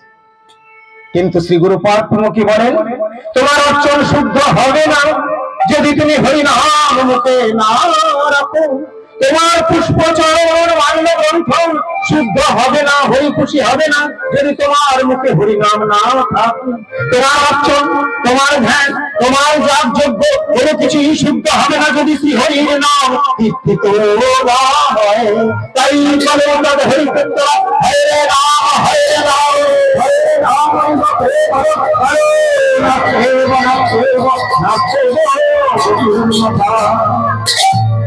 চারি যুগে চারি ধর্ম জীবের কারণ, আর কলিযুগ ধর্ম হয় নাম সংকীর্তন। অতঃপর এই করে কালে বসে বসে যদি তুমি মনে ধর্মের মতো যদি তুমি বাণী ধ্যান করবে, হবে না তোমার ধ্যানে সিদ্ধি লাভ, হবে না তোমার যজ্ঞের দ্বারা সিদ্ধি লাভ, হবে না তোমার অর্চনের দ্বারা সিদ্ধি লাভ, একমাত্র হবে সাধু সঙ্গে হরি সংকীর্তন দ্বারা। তাই হরি সংকীর্তনের কথা যখন বললেন ব্যাসদেবকে, নারদ মুনির কথা শ্রবণ করে ব্যাসদেব পুনরায় মনোনিবেশ করলেন। আপনি কি উপদেশ করলেন? বললেন, ব্যাস তুমি অনেক বলেছো, এই সাধারণ লোকদেরকে বোকা বানানো যাবে, তারা বলবে অনেক দিয়েছে, তুমি দিয়েছো, কিন্তু আমিও বুঝলাম তোমার দেওয়াটা আসলে হয়নি, কিন্তু অনেক দিয়েছে। কি বলেছেন?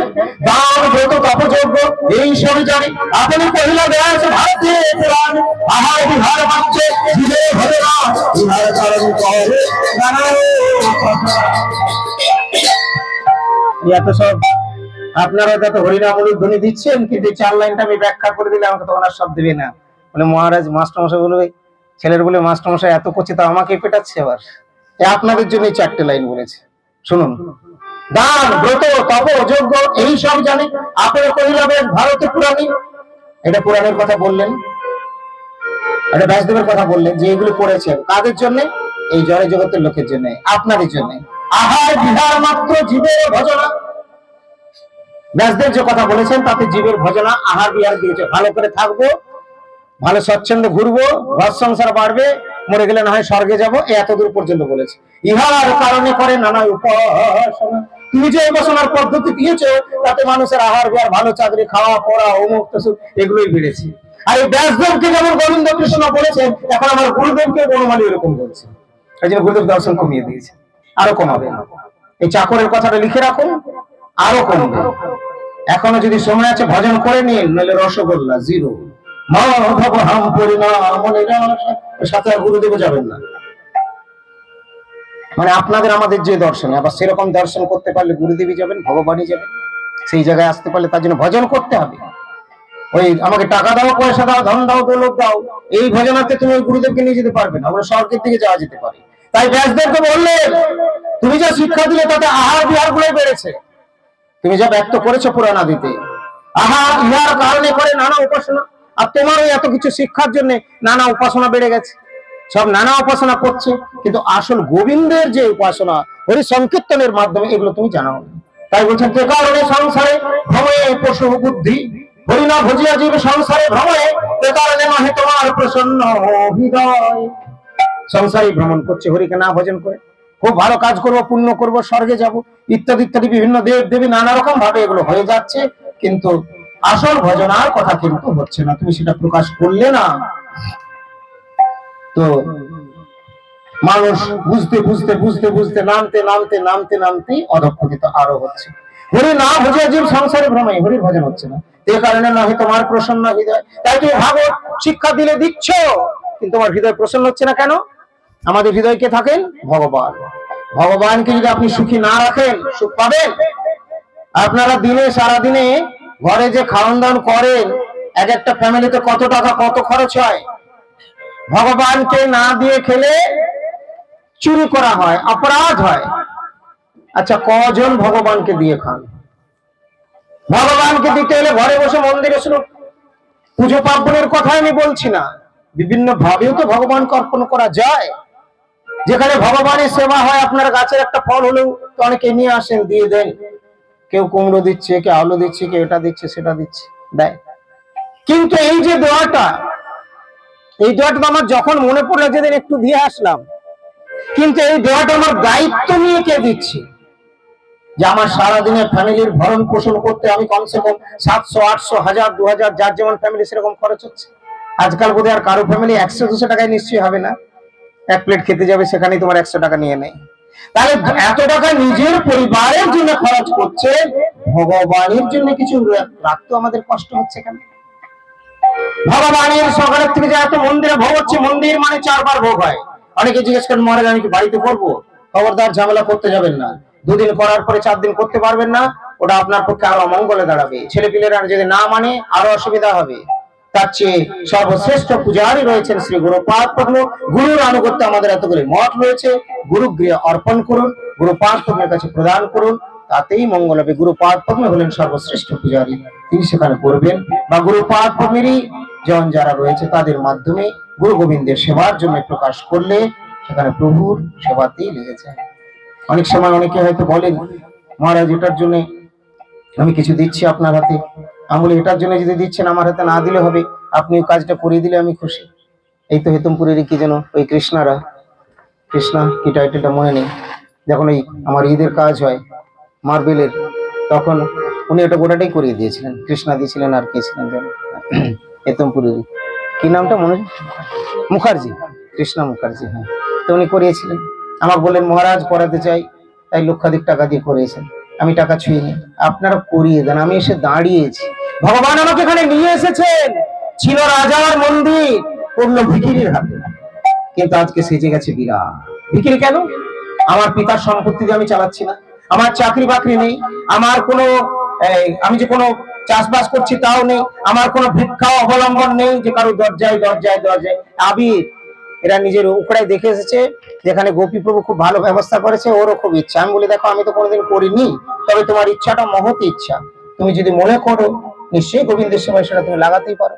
মানুষের আজকাল সবার আশার করার সময় থাকে না, তো এইভাবে হয়তো কোথাও কোথাও কিছু করেছে, কেউ কেউ এনে দিচ্ছে, বলে তোমরাই আনবে করবে লাগাবে। তবে আমি এরপরে যে হয়তো থেকে আমি পরিচালনাটা করে দেবো, তোমাদের মাথায় সব ঠিক আসবে না, কোনটা কখন কিভাবে করার দরকার সেটা কিন্তু আমি বলে দেবো। তো এইভাবে দেখুন এই সেবা যে করতে পারে তারই মঙ্গল। এই জ্ঞানটা ভগবান আমাদেরকে ছোটবেলায় দিয়েছিলেন। কি আমাদেরকে হাতে 100-250 টাকা দিকে মনে করে বা 2-5 হাজারের দিক না কেন, আমার গুরুদেবকে তো বললাম লক্ষাধিক টাকা উনি লাগিয়ে দেন, না লাগালে বৃন্দাবনের এত বড় মঠ যেটা কয়েক কোটি টাকা, পুরীতে কয়েক কোটি টাকা, গুরুদেব কোথায় যাচ্ছেন? চাকরি করেন নাকি? না আমরা কি চাকরি করি না ভিক্ষা করি? আসে আর একান্ত অনুগত যদি কেউ হয়ে থাকেন, তাকে যদি গুরুদেব কৃপা করে সেবা দিয়ে কোথাও বলেন, তারা সেবা করেন, সেটা আলাদা জিনিস। তো সেবাতে যুক্ত হোক, সেবা অভিলাষ যদি না আসে তাহলে কেবলমাত্র আমি এদিক ওদিক করে তার ভগবানের সঙ্গে ওটা সঠতা হয়ে যাবে, অর্থ স্বার্থ।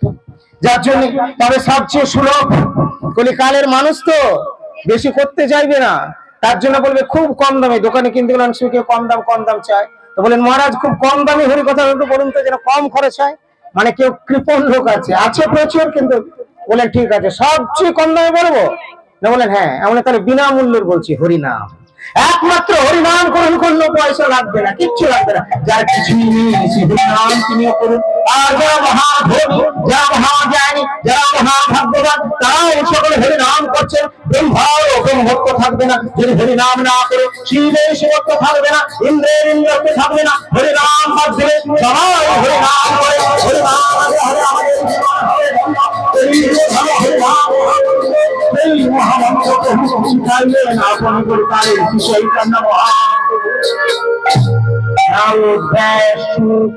কত কথা রয়েছে, আমরা কতই বা শুনবো, নারদ ব্যাস সুখ প্রভৃতি বলেছেন। আমাদের আগেই বললাম সময় কম, এবং তা বুঝিয়ে দিলাম সময় কম কারণ নয়, সবার 24 ঘন্টা, কিন্তু ভগবানকে দেব না বলেই আমাদের সময় কম, ভগবানের জন্য সব কম। কি বলি? টাকা পয়সা ধন দৌলত থেকে, প্রভু আমার তো কিছু নাই, তুমি তো জানো। সাধুগুরুকেও বলছি, আবার যদি সাথে গিয়েছে বলে ও ঠাকুমা তুমি 20 টাকাটা দিলে, গুরুদেবকে 500 টাকাটা দাও, 2000 টাকার নোটটা দাও, চুপ, মানে ওটা বলবে না, প্রভু কিছুই নাই, 20 টাকাই ছিল। তো গুরুদেব বললেন না থাকাটা আপনি হৃদয় দেবেন, যিনি ছোটবেলায় চলে এসেছেন, মলমূত্রের মতো পরিত্যাগ করে, যার কাছে হিরে জহরত মনে মানিক্য কোনো কিছুই না, ধন দৌলত টাকা পয়সা, আপনার চোখ ফুটে চোখ বলো, আখের ছোবড়াটা চিবিয়ে ফেলে দিয়েছে একজন, দাদু ফেলে দিয়েছে, আবার চিওচ্ছে সেই রসও পাচ্ছে, দিয়ে একটু চিবিয়ে বলছে শুকনায় শুকনায়। সংসারে থেকে মানুষ সংসার করতেও ছাড়বে না, আর কিছুদিন পরে বলবে সুখ নাই। অধিকাংশ ক্ষেত্রে জ্বালা যন্ত্রণা, আমাদের কাছে তো গুরুদেবের কাছে বহু রিপোর্ট আসে, জ্বালা যন্ত্রণা, এত জ্বালা যন্ত্রণা কেন হবে? সংসার করেছো ভালো করে দুদিনের জন্য করো, অনিত্য জেনেই সংসার করো, নিত্য বস্তু ভগবানকে নিয়ে করো, সংসার হবে সুখের। যদি ভগবানকে ছেড়ে ফেলো তাহলে সংসার হবে দুঃখে, আর না হলে সংসারে সুখ থাকবে ভগবানকে নিয়ে। ভগবত প্রকাশ শ্রী গুরু পাদ পদ্ম, তার আনুগত্য যদি আমরা চলি, এখানে ব্যাসদেব বললেন ষোড়শ ব্যাস সত্যবতীর নন্দন, হরি রাম হরি কথা হরি সংকীর্তন, হরির চরিত্র বিনে না কহিবে আর, জগতে করাও তুমি হরি গুণগান, হরি রাম রাম স্তুতি পাঠ, বৈষ্ণব মহিমা অহো বৈষ্ণব হরি ভক্তি বিনে আর না কহিবে ধর্ম, সর্ব ধর্ম ফল হরি আরাধনা কর্ম, কহে আমার আর বলে বলে।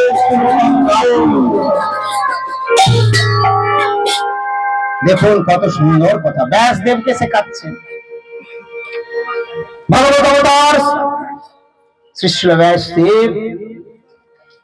নারদ মুনি তাকে বলছেন তুমি কেন শান্তি পাচ্ছ না, তুমি অনেক পুরাণাদি, অনেক ব্যাখ্যা, অনেক বর্ণন করেছো, কিন্তু আসলে তোমার মুখ্য জিনিসটা হয়নি হরি সংকীর্তনের কথা, তাই বুঝিয়ে দিচ্ছেন হরিনাম হরি কথা হরি সংকীর্তন।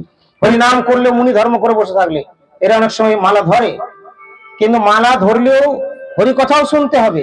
আমাদের মঠে হরি কথা শুনতে শুনতে মালা করার রেওয়াজটা নেই, আমাদের বলে মালা ঝুলিয়ে রাখো, আছে নাকি আমার কাছে? না, ওখানে রেখে এসছি, মালা ঝুলিয়ে রাখো হরি কথা তোমার কথা।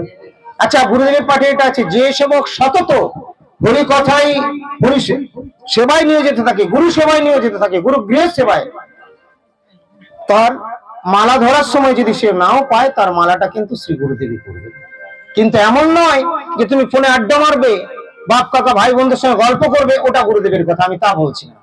তুমি ইউটিউব দেখবে এটা সেটা নিয়ে, ওটা তো আমার এটা বলছি না। কিন্তু যদি তুমি গুরুগৃহেরই সেবা, মন্দির মার্জন করছো, পুষ্প চয়ন করছো, তুলসী চয়ন করছো, গাছে জল দিচ্ছ, এতে করতে করতে যদি সেবকের মালা ধরার সময় যদি নাও পায়, যদি এরকম ভাবে হয়ে যায়, তার এক মালার চেয়ে সহস্র মালার ফল পেয়ে যাবে সে ওই সেবাতে। গৌড়িয়া মিশনের বর্তমান আচার্য, বাগবাজার গৌড়িয়া মঠের পূজ্যপাদ সন্ন্যাসী মহারাজজি, এখন তিনি তার প্রবচনে এক জায়গায় বলেছেন, আমার গুরুপাদ পদ্মেরও রয়েছে, তো তিনি এক জায়গায় বলেছেন যে আমি বিশেষ হরিনাম করার সুযোগ সৌভাগ্য পাইনি, কিন্তু যারা হরিনাম করতেন সেই মহাত্মা মহাজন গুরু বৈষ্ণবের শ্রীমুখ থেকে কিছু কথা শোনার এবং তাদের পরিচর্যা সেবা করার আমি সুযোগ সৌভাগ্য পেয়েছি, তাই কিন্তু আজকে আমার এই জায়গাতে প্রভু আমাকে বসিয়ে দিয়েছে। এত বড় একটা জায়গা কি করে পেয়েছি বলছেন? বলছেন আমি হরিনাম করে পাইনি। হরিনাম তুমি কি করবে হে বদ্ধজীব? তোমাকে যেটুকু বলেছে সেটুকু আদেশ পালন করতে, এমনি করে দাগ দাও। আচ্ছা, মাস্টার মশাই যখন অ আ ক খ শেখায় তখন কি লেখে? তখন বলে ছেলেটাকে এমনি করে ঘোরাও, দাগ দাও, গোল করে ঘোরা, এই দিকে হলো, এমনি তো করে, এমনি করে তো শেখায় না, সে কি বেশি কিছু বুঝতে পারবে? আবার যদি অক্ষর পরিচয় হলো, তাহলে সে কি এখন বানান শব্দ করতে পারবে? আবার যদি বানান শব্দ ইত্যাদি করতে পারলো, সে এখন সেন্টেন্স বানান করতে পারবে? তো এগুলো একটা স্টেজ আছে। তুমি আমি যদি মুক্ত পুরুষের মতো ভাব নিয়ে নিই, তাহলে হবে? পরিচর্যা করতে হবে প্রচুর পরিমাণে, প্রচুর পরিমাণে সেবা করতে হবে, মন প্রাণকে একবারে দিয়ে, কান মন শরীর মন দিয়ে প্রচুর। কিভাবে সেবা? হরিনাম বাদ দিতে বলছে না, হরিনাম তো করতেই হবে। বলেন পুজো করতে করতে কি করে হরিনাম করবে? মালা নিয়ে করবে? মুখে থাকবে। পুষ্পচয়ন করতে করতে মুখে থাকবে। আর মালার হরিনাম যখন আমরা সেবা কার্যের পরে অফ টাইম পাচ্ছি, সেই অফ টাইমে হরিনাম করলে যথেষ্ট।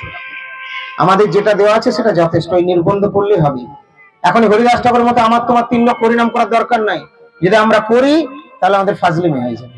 আমাদের সেই স্টেজ নয় যে আমি 3 লক্ষ হরিনাম করবো, আমি বললেও করবো না। আমার গুরুদেবী 3 লক্ষ কি করেন, তিনি বলেন আমি আমার প্রভু সেবা করতে গিয়ে 3 লক্ষ হরিনামের সময় পাচ্ছি না, যদি ওনার নিঃশ্বাস প্রশ্বাসে হরিনাম হয়। তবু বলছি এগুলো শিক্ষা। ওহে বেগুন গাছে জল দাও, হরিনামের মালা ধরা নিয়ে ধরাবে না তোমার।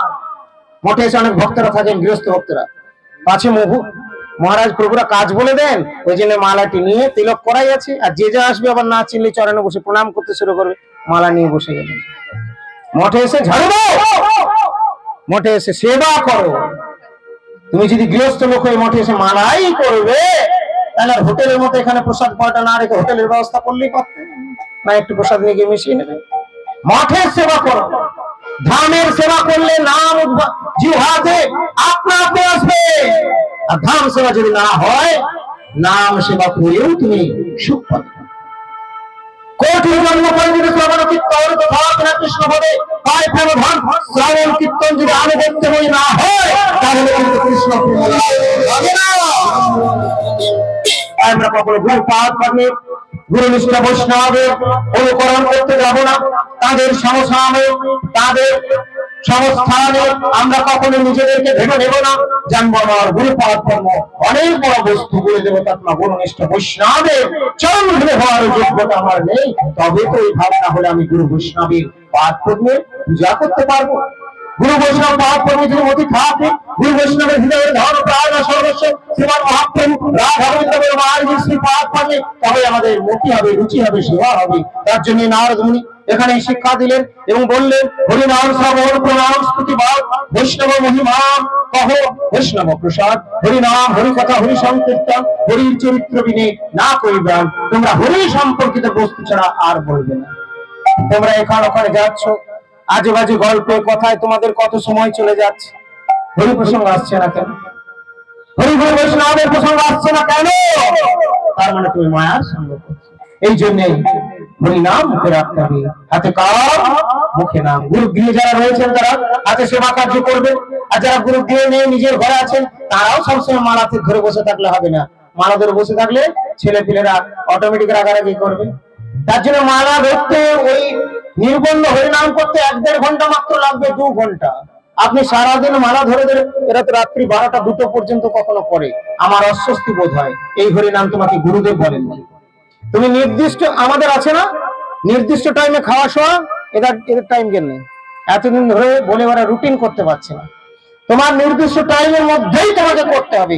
তুমি গাড়ির ড্রাইভার হয়েছো, বা তুমি স্টেট বাস চালাচ্ছ, তুমি রেল চালাচ্ছ, তুমি যদি বলে আমি 5 ঘন্টা ধরে পৌঁছাবোই, তোমার ড্রাইভারি পোস্ট থাকবে? অমিত থাকবে? তাহলে সবারই টাইম। স্কুলে মাস্টার যাচ্ছে, 10টায় ঢুকবে, 4টায় বেরোবে বা এরকম কিছু। সে যদি বলে আমি 11টায় যাবো, 5টায় আসবো, আমি 2 ঘন্টা পড়িয়ে দেবো, হবে? এগুলো মামার বাড়ি না। আমাদেরকে শিখতে হবে, নিয়মানুবর্তিত, আমাদের নিয়ম নীতি মেনে চলতে হবে। মানে আমি আমার বাপ মায়ের কাছে যেমন ছিলাম তেমনি থেকে যাবো, সতর্ক জীবন আমার থেকে যাবে, আমার কিচ্ছু ফার্স্ট হলে আনুগত্য, অনুগত অভ্যস্ত হতে হবে। জন্ম জন্ম আমরা স্বতন্ত্র হয়েছি, দাম্ভিক হয়েছি, নিজেরা স্বেচ্ছাচারী করেছি। তাই গুরু পাকর্মের কাছে যখন আসি, গুরু বৈষ্ণবের কাছে যখন আমরা শিক্ষা নেই, আমাদের হাতে একটু জটিলতা মনে হয়। কেন?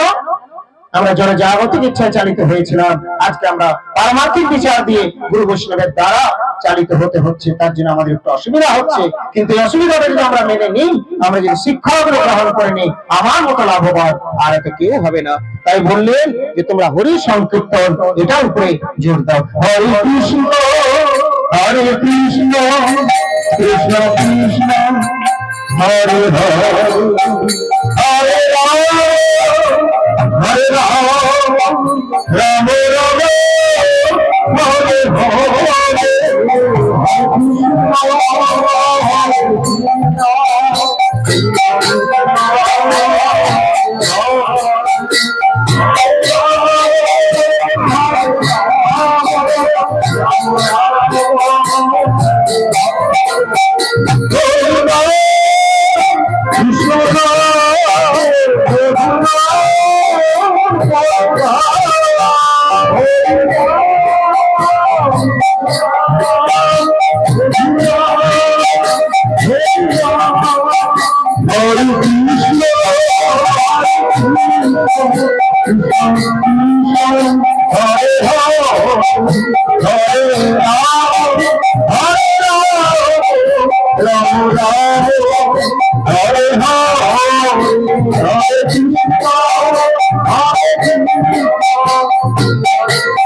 এইভাবে হরিনামের কথা বললেন। শুনে শুনে ব্যাস সত্যবতীর নন্দন, হরিনাম হরি কথা হরি সংকীর্তন, হরির চরিত্র বিনু না কহিবে আন। কাকে বলছেন? ব্যাসদেবকে বলছেন, নারদ মুনি। তাহলে তোমাদেরকে আমাদেরকে বলতে পারেন না? ব্যাসদেবকে বলছেন তোমার একটা জায়গায় ভুল রয়েছে, আর আমরা ভাবি আমাদের ভুল নেই, ভাবি ওই জন্য সংশোধন হয় না, একই থেকে যায়। তার জন্য ব্যাসদেব শুনে নিলেন, শুনে নিয়ে এরপরে ব্যাসদেব পরবর্তী ক্ষেত্রে তিনি সুন্দর করে সেই জায়গাগুলো তুলে ধরছেন। তাই কি কি বলেছেন? হরির চরিত্র বিনে না কহিবে আন, জগতে করাও তুমি হরি গুণগান। ব্যাসদেবকে কি বললেন নারদ মুনি? তুমি জগতে হরি গুণগান করাও, হরি প্রসঙ্গ ছাড়া আর অন্য প্রসঙ্গে থাকবে না। এই জন্য ভাগবতে হরি প্রসঙ্গ ছাড়া আর অন্য প্রসঙ্গ নেই। এই পুজো ওই পুজো ইত্যাদির কথা ভাগবত বললেন না। বিভিন্ন পুরাণ আদিতে রয়েছে, কিন্তু অষ্টাদশ পুরাণের মধ্যে সৃষ্টি হলেন পুরাণ সম্রাট মহাপুরাণ শ্রীমদ ভাগবত। জয় জয় শ্রীমদ ভাগবত কি! সেই শ্রীমদ ভাগবতে কেবলমাত্র ভগবানের, শুধু ভগবানের কথাই নয়, ভগবানের আবার বিশুদ্ধ প্রেম ও ভক্তির কথা কত সুন্দর বর্ণিত হয়েছে, এবং যা পাওয়া যাবে হরি সংকীর্তনের দ্বারা। তাই এখানে বর্ণন করছেন, জগতে করাও তুমি হরি গুণগান, হরিনাম শ্রবণ পরম প্রণাম স্তুতিবান। আচ্ছা, হরিনাম শ্রবণ, হরিনাম এই যে কীর্তন হচ্ছে সেটা শ্রবণ, হরিনাম শ্রবণ, হরি কথা শ্রবণ, এগুলো শ্রবণ করো, শুনলেই তো ভেতরে ঢুকবে, তাহলে পাবে কোথায় তুমি? এই তার জন্য হরিনাম শ্রবণ প্রণাম স্তুতিবান, বৈষ্ণব মহিমা কহ বৈষ্ণব প্রসাদ। বৈষ্ণবের মহিমা, বৈষ্ণবের প্রসাদ। দেখুন বৈষ্ণব এখানে ছাড়তে বললেন না। এরপরে প্রশ্ন আসবে যে কে বৈষ্ণব কে বৈষ্ণব নয়। তা আমি তো আর কোথাও নাম বলিনি, আর কোথাও নাম লেখাও নেই। আছে কি নাম লেখা? নাম লেখা না, ব্যাস। এবারে কে কার কাছে বৈষ্ণব? আমার কাছে কে বৈষ্ণব, তার কাছে কে বৈষ্ণব, আমার কাছে কে গুরু আর তার কাছে কে গুরু, এটা ভগবান ঠিক করে রাখেন। আমাদের এই বেলটা এখানের জন্য আমাদের গুরুদেবকে রেখে দিয়েছেন শুধু এই বেলটা কেন, অনেক জায়গায় মহাত্মারা ওনার কাছে নত হয়ে যান, ওনার কাছে যা ভগবানের লীলা। সেটা হয়তো অন্যান্য জায়গায় তো অন্যান্য আচার্য বা গুরুর কাছেও হয়তো নেই, কিন্তু তথাপি গুরুদেবের যে জায়গা রেখেছেন তাতে এই জায়গা, এটাই তো আমাদের হেড অফিস। এরপরে কচিত কারো হয়ে গেলে দু একটা, সেটা আলাদা, সে তো বৃন্দাবনেরও দু একজন গুরু পাদ পদ্মের কাছে দীক্ষা নিয়েছেন, আরো কেউ বাইরে, সেটা আলাদা জিনিস। কিন্তু আমি যেটা বলছি, এক একটা জায়গা ভাগ থাকে। এই জায়গার এসপি উনি, ওই জায়গার এসপি উনি, ওই জায়গার এসপি উনি, এই জায়গার ডিএম, এই স্টেটের কি বলে চিফ মিনিস্টার ইত্যাদি, এই দেশের প্রাইম মিনিস্টার, অন্য দেশের আলাদা। ঠিক সেই রকম ভাবে এই গুরু পাদ পদ্ম আচার্য বৃন্দ তাদেরও মোটামুটি এক একটা জায়গা ভাগ, এবং একটা শিষ্য ভগবান ঠিক করে রেখেছে। ভগবানের কৃপায় শিষ্যরা গুরুকে পায়। নারদ ধ্রুবের গুরু ঠিক করে দিয়েছিলেন যে, ভগবান ধ্রুবের গুরু ঠিক করে দিয়েছিলেন যে সে নারদকে পাবে, কৃষ্ণ ঠিক করে দিয়েছিলেন, তাই ধ্রুবের কাছে নারদকে পাঠিয়ে দিলেন। ঠিক সেই রকম ভাবে আমাদের এই গুরুদেবকে, গুরুবর্গ গৌড়ীয় যারা আসছেন এনাদেরকে জগৎ গুরু বলা হয়। তার মানে এনারা শুধু এখানের লোককে দীক্ষা দিতে পারবেন, ওখানের লোককে পারবেন না, বৃন্দাবনের লোককে বলেন তা নয়, সবাইকেই পারবেন, কিন্তু তবুও প্রধানত তাদের এক একটা করে সেন্টার করে দিয়েছেন যে এই জায়গায় মোটামুটি। এরপরে যারা ভাগ্যবান হবে তারা আসবে, যারা দূর দূরান্ত থেকে আসে তারা কি বলে, চলো রায়পুরে উৎসবটা দেখে আসে, গুরুদেবের দর্শন হয়, তখন হয়ে যায়। আবার কখনো কখনো দৈবাত বাসে ট্রেনে যেতে যেতেও কারো কারো হয়ে যায়, এভাবে হয়। কিন্তু মূলত এক একটা জায়গার যে ভাব, ঠিক সেই রকম ভাবে এখানে কি না, বৈষ্ণব মহিমা কহ বৈষ্ণব প্রসাদ, হরিনাম শ্রবণ প্রণাম কর স্তুতিবান। হরিনাম হরি কথা যেদিন তোমার শোনা হবে, সেই দিন তুমি গুরু পাদ পদ্মের অচলা ভক্তি তুমি ধরে রাখবে, তুমি গুরুর কথা বুঝবে, তুমি হরি নাম করতে করতে তোমার চিত্ত শুদ্ধি হবে, এবং সাথে সাথে গুরুদেবতার না গুরু নিষ্ঠ বৈষ্ণবদের যে কত বড় স্থান, এটাও উপলব্ধির বিষয় হবে। জগতের লোক গুরুর সমালোচনা করছে, গুরুর দোষ ধরছে, তারা তাদের কাজ করুক, তারা যা বলছে বলুক, সে কথা আমি কানে নেব না, আমি শুনবো না, আর আমি তাদের দিকে যাবো না। কোন স্থানে বলছেন যে গুরুর যদি কখনো দোষ কোনো দেখে থাকো, বললেন দোষ হয় নাকি? সনাতন গোস্বামী প্রভু বলছেন, আমি বলছি না।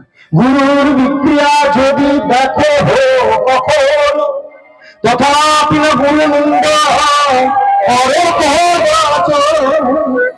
যদি গুরুর কখনো বিক্রিয়া দেখো, এটা বিক্রিয়া বলে মনে হয়, সদ্গুরুর কথা বলছি, যদি মনে হয় যে এটা কোনো একটা বিক্রিয়া, এখন দেখা উচিত নয়, এটা কেন করছে গুরু, তথাপি না গুরু নিন্দা করো কদা। গুরু নিন্দুকের মুখ কভুনা হেরিব, আর যথা হয় গুরু নিন্দা কথা না যাইব।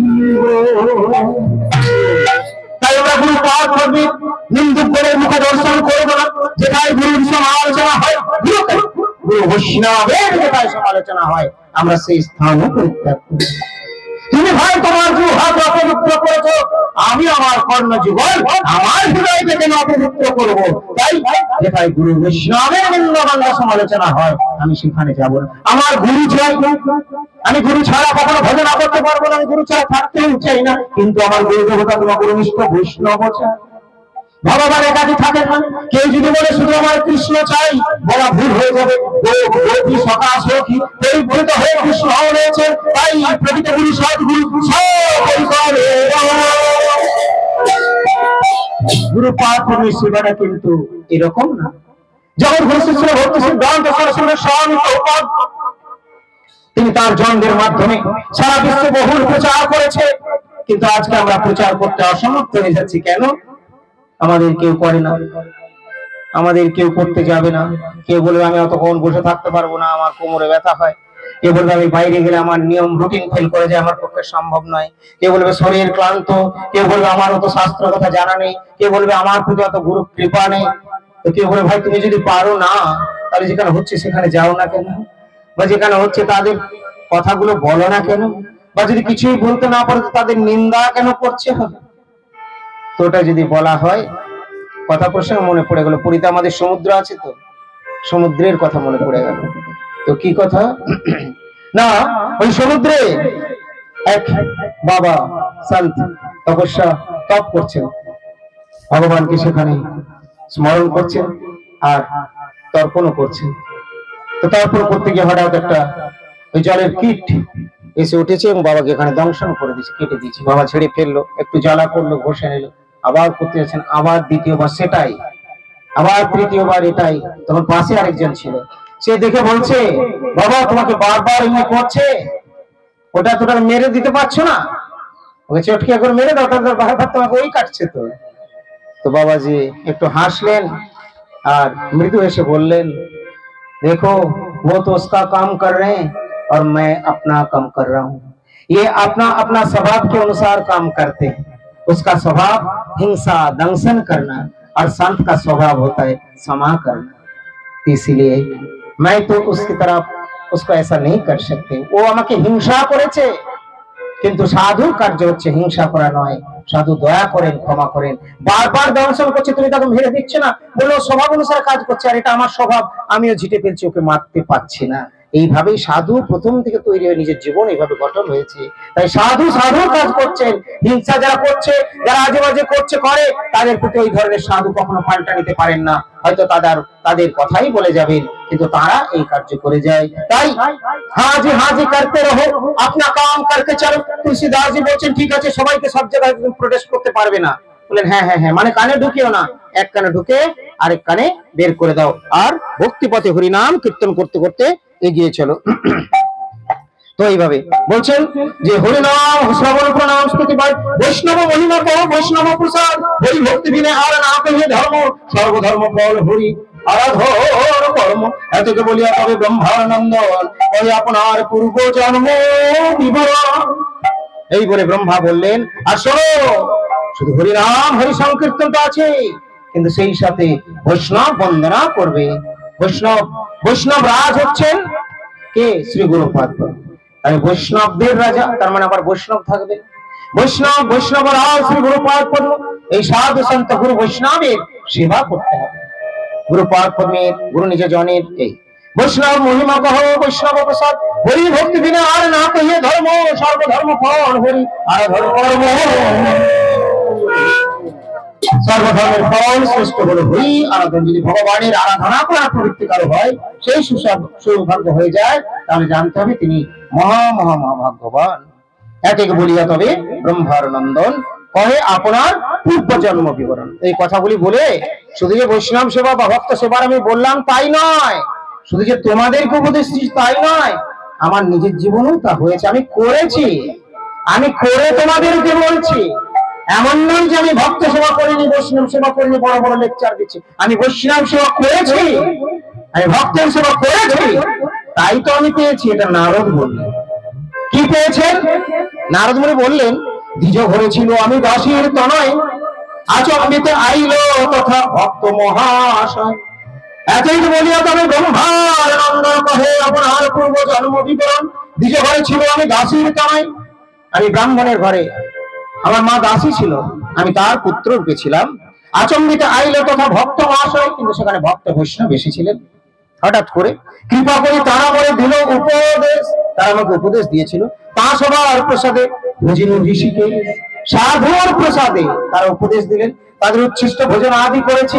সাধুর প্রসাদে তাদের কৃপায় আজকে আমার ভক্তির উদয় হয়েছে, আমি ঋষিকেশের বা ভগবানের ভজনা করছি। মহাজন উপাসনা উচ্ছিষ্ট ভোজনে বিশুদ্ধ ভগবতী আমি সেখানে তারা এসেছিলেন, তারা সাধারণ কেউ ছিলেন না, তারা মহাজন মহাপুরুষ, তাদের উচ্ছিষ্ট আমি পেয়েছিলাম এবং তার জন্য আমার বিশুদ্ধ ভক্তি লাভ হয়েছে। এই ভক্তি বলে পাইনু শ্রীকৃষ্ণ দর্শন, প্রভুর ইচ্ছায় হইল ব্রহ্মানন্দ। পূর্বে আমি দাসী পুত্র ছিলাম, কিন্তু এখন আমি ব্রহ্মার নন্দন নারদ আমি হয়েছি। কি করে হলাম? উচ্ছিষ্ট হয়েছে। দেখছো কত বড় মাহাত্ম্য। এই প্রভুর ইচ্ছায় হইলে ব্রহ্মার নন্দন। এত বাণী বলিয়া নারদ তপোধন তত্ত্ব জ্ঞান উপদেশ দিল সেই ক্ষণ, আপনি সাক্ষাৎ হইয়া প্রভু ঋষিকেশ ব্রহ্মাকে দিলেন ভাগবত উপদেশ। ব্রহ্মার নারদের মুখে কহিল সমর্পণ, নারদ ব্যাসের মুখে কহিল আরোপণ, সংক্ষেপে কহিল ভাগবত উপদেশ বিস্তার প্রকাশ। আমার নিজের জীবনের কিছু কিছু একটু একটু প্রয়োজন হলে বলতে হয়, না হলে সবাই বলবে বইয়ের কথাগুলোই তো বলে যাচ্ছেন। আমাদের অডিট করতে রেজিস্টার সমিতি, তো এই জন্য আমাদের অডিট হয়। তো অডিট করতেন। উনি ছিলেন সিএ সল্ট লেকে, বিকে বাসু, এখন দেহ রেখেছেন কয়েক বছর আগে। তো খুব স্নেহ করতেন উনি, পয়সা নিয়ে ইয়ে করতেন, অডিট করতেন না, পরম সেবা দিতেন। আবার যাওয়ার পরে গাড়িতে আসবো, সেই গাড়ির ভাড়া, আবার আশ্রমে ভগবানের সেবা করার জন্য, যেখানে একটা অডিটাররা হয়তো 1 লক্ষ 2 লক্ষ টাকা নিতে পারবে অডিট করতে গিয়ে, আমাদের অডিটার তো উনি শ্রদ্ধাশীল ছিলেন। তো যাই হোক, উনি ওই অডিট কার্যটার্য যখন হতো খুব আগ্রহের সঙ্গে, আমাদের চেয়ে বয়স অনেক বেশি, পুত্রবোধ, আমাকে স্নেহ করতেন। তো জিজ্ঞেস করতেন, আচ্ছা আচ্ছা সে তো হলো, শাস্ত্রের গ্রন্থের কথা তো অনেক আছে, আপনার গুরুদেবেরও হয়েছে, এই হয়েছে, আপনার কি কিছু হয়েছে? আপনার জীবনের কোনো একটু কিছু বলুন। এটাও মানুষের শোনার ইচ্ছে হয়। উনি প্রশ্ন করতে পারতেন, আপনারা হয়তো পারবেন না, আর আপনার প্রশ্ন করতে গেলে হয়তো বকেও দিতে পারি, কি মুড আসবে ঠিক নেই, কিন্তু ওনাকে সুন্দর করে উত্তরই দিয়েছিলাম। হ্যাঁ, প্রশ্ন করতে বকে দিতে পারি কেন? গুরুদেব বলেন প্রশ্নটা করতে আবার জানতে হবে যে তোমার সেই প্রশ্ন করার মতো জায়গা বা উত্তর নেওয়ার মতো তুমি জায়গাতে আছো কিনা। প্রশ্নটা করলে যেই না উত্তর দেবে সে হ্যাঁ যাচ্ছি ছুটে চলে গেল, তাহলে সেটাও বুঝেছি যে যাই হোক উনি প্রশ্ন করেছিলেন। আমি দু একটা যা আছি, যা আপনারা শোনেন, যেগুলো বলি, এর থেকেই বলেছিলাম যে হ্যাঁ, গুরুদেবের তো আছে, পেয়েছেন, আপনার কিন্তু আমরা কিছু না পেলে মানুষ একটা চায়ের কাপ ছাড়তে পারছে না, আর আমরা এত কিছু ছেড়ে এমনি ভাবেই রয়েছে। এই মন্দিরটা এত বড় গ্রামের লোকরা রক্ষা করতে পারেনি, আর আমরা আসার পরে রক্ষা হয়ে গেলে কিছু পাইনি। এবার বুঝে নিন পেয়েছি কি না পেয়েছি। গ্রামবাসীরা রক্ষা হতে পারছে না, সব কেটে কেটে নিয়ে যাচ্ছে, আমরা না ঢুকলে আজকে যে কটা ছিল সেটাও চলে যেত। কি অমিত ভুল বলছি? তাহলে ভগবান নিয়ে আসলেন, আমি কি করব? অর্জুনকে কৃষ্ণ বলছে তোমাকে করতে হবে না, করবো আমি, তুমি সামনে দাঁড়াও। আমি দাঁড়ালাম, করছেন উনি। কি ছিল আর কি হচ্ছে আপনারা দেখে নিন। তবে গ্রামবাসী অনেক নিন্দুকরা যায় না, যাবে না, এটা কপাল পোড়া। নবদ্বীপবাসীরা মহাপ্রভু সমালোচনা করতে বলে, নিমাইটা খেয়ে দিয়ে কাজ নাই, হই হই হই করছে দিদা, করবি তো কর, ঘরের ভিতরে কর, সবাইকে তো ঢাক ঢোল পেটানো কি দরকার আছে, মাইকটা লাগিয়ে। তখনও সমালোচনা হতো, গ্রন্থ করে দেখে নেবেন, আমার মন গড়া কথা বলছে। এই জন্য নিমাই অনেক কিছু ওখানে করলেন, তারপর একসময় সন্ন্যাস গ্রহণের ইচ্ছা করেছেন, তাই বললেন না না না না, আর বেশি থাকা চলবে না, এই সংসারে বেশি থাকলে ওরা আমাকে সাধারণ ভেবে ফেলছে, সচি পিসের ছেলে, ওই জন্য প্রাকৃত বুদ্ধি করছি। আমি যে বৈকুণ্ঠ থেকে এসেছি, এত ভেতর নিজের কথা নিজের ব্যক্ত করতে চাইছেন, বলছেন এরা আমাকে চিনতে পারছে না, তাই এখানে আর আমার থাকাটা চলবে না, আমাকে বেরিয়ে যেতে হবে। কেন? এরা আমার চরণে অপরাধ করছে, অপরাধে তো আবার নরক হবে, আর আমি এসেছি কেন? এদের উদ্ধার করার জন্য।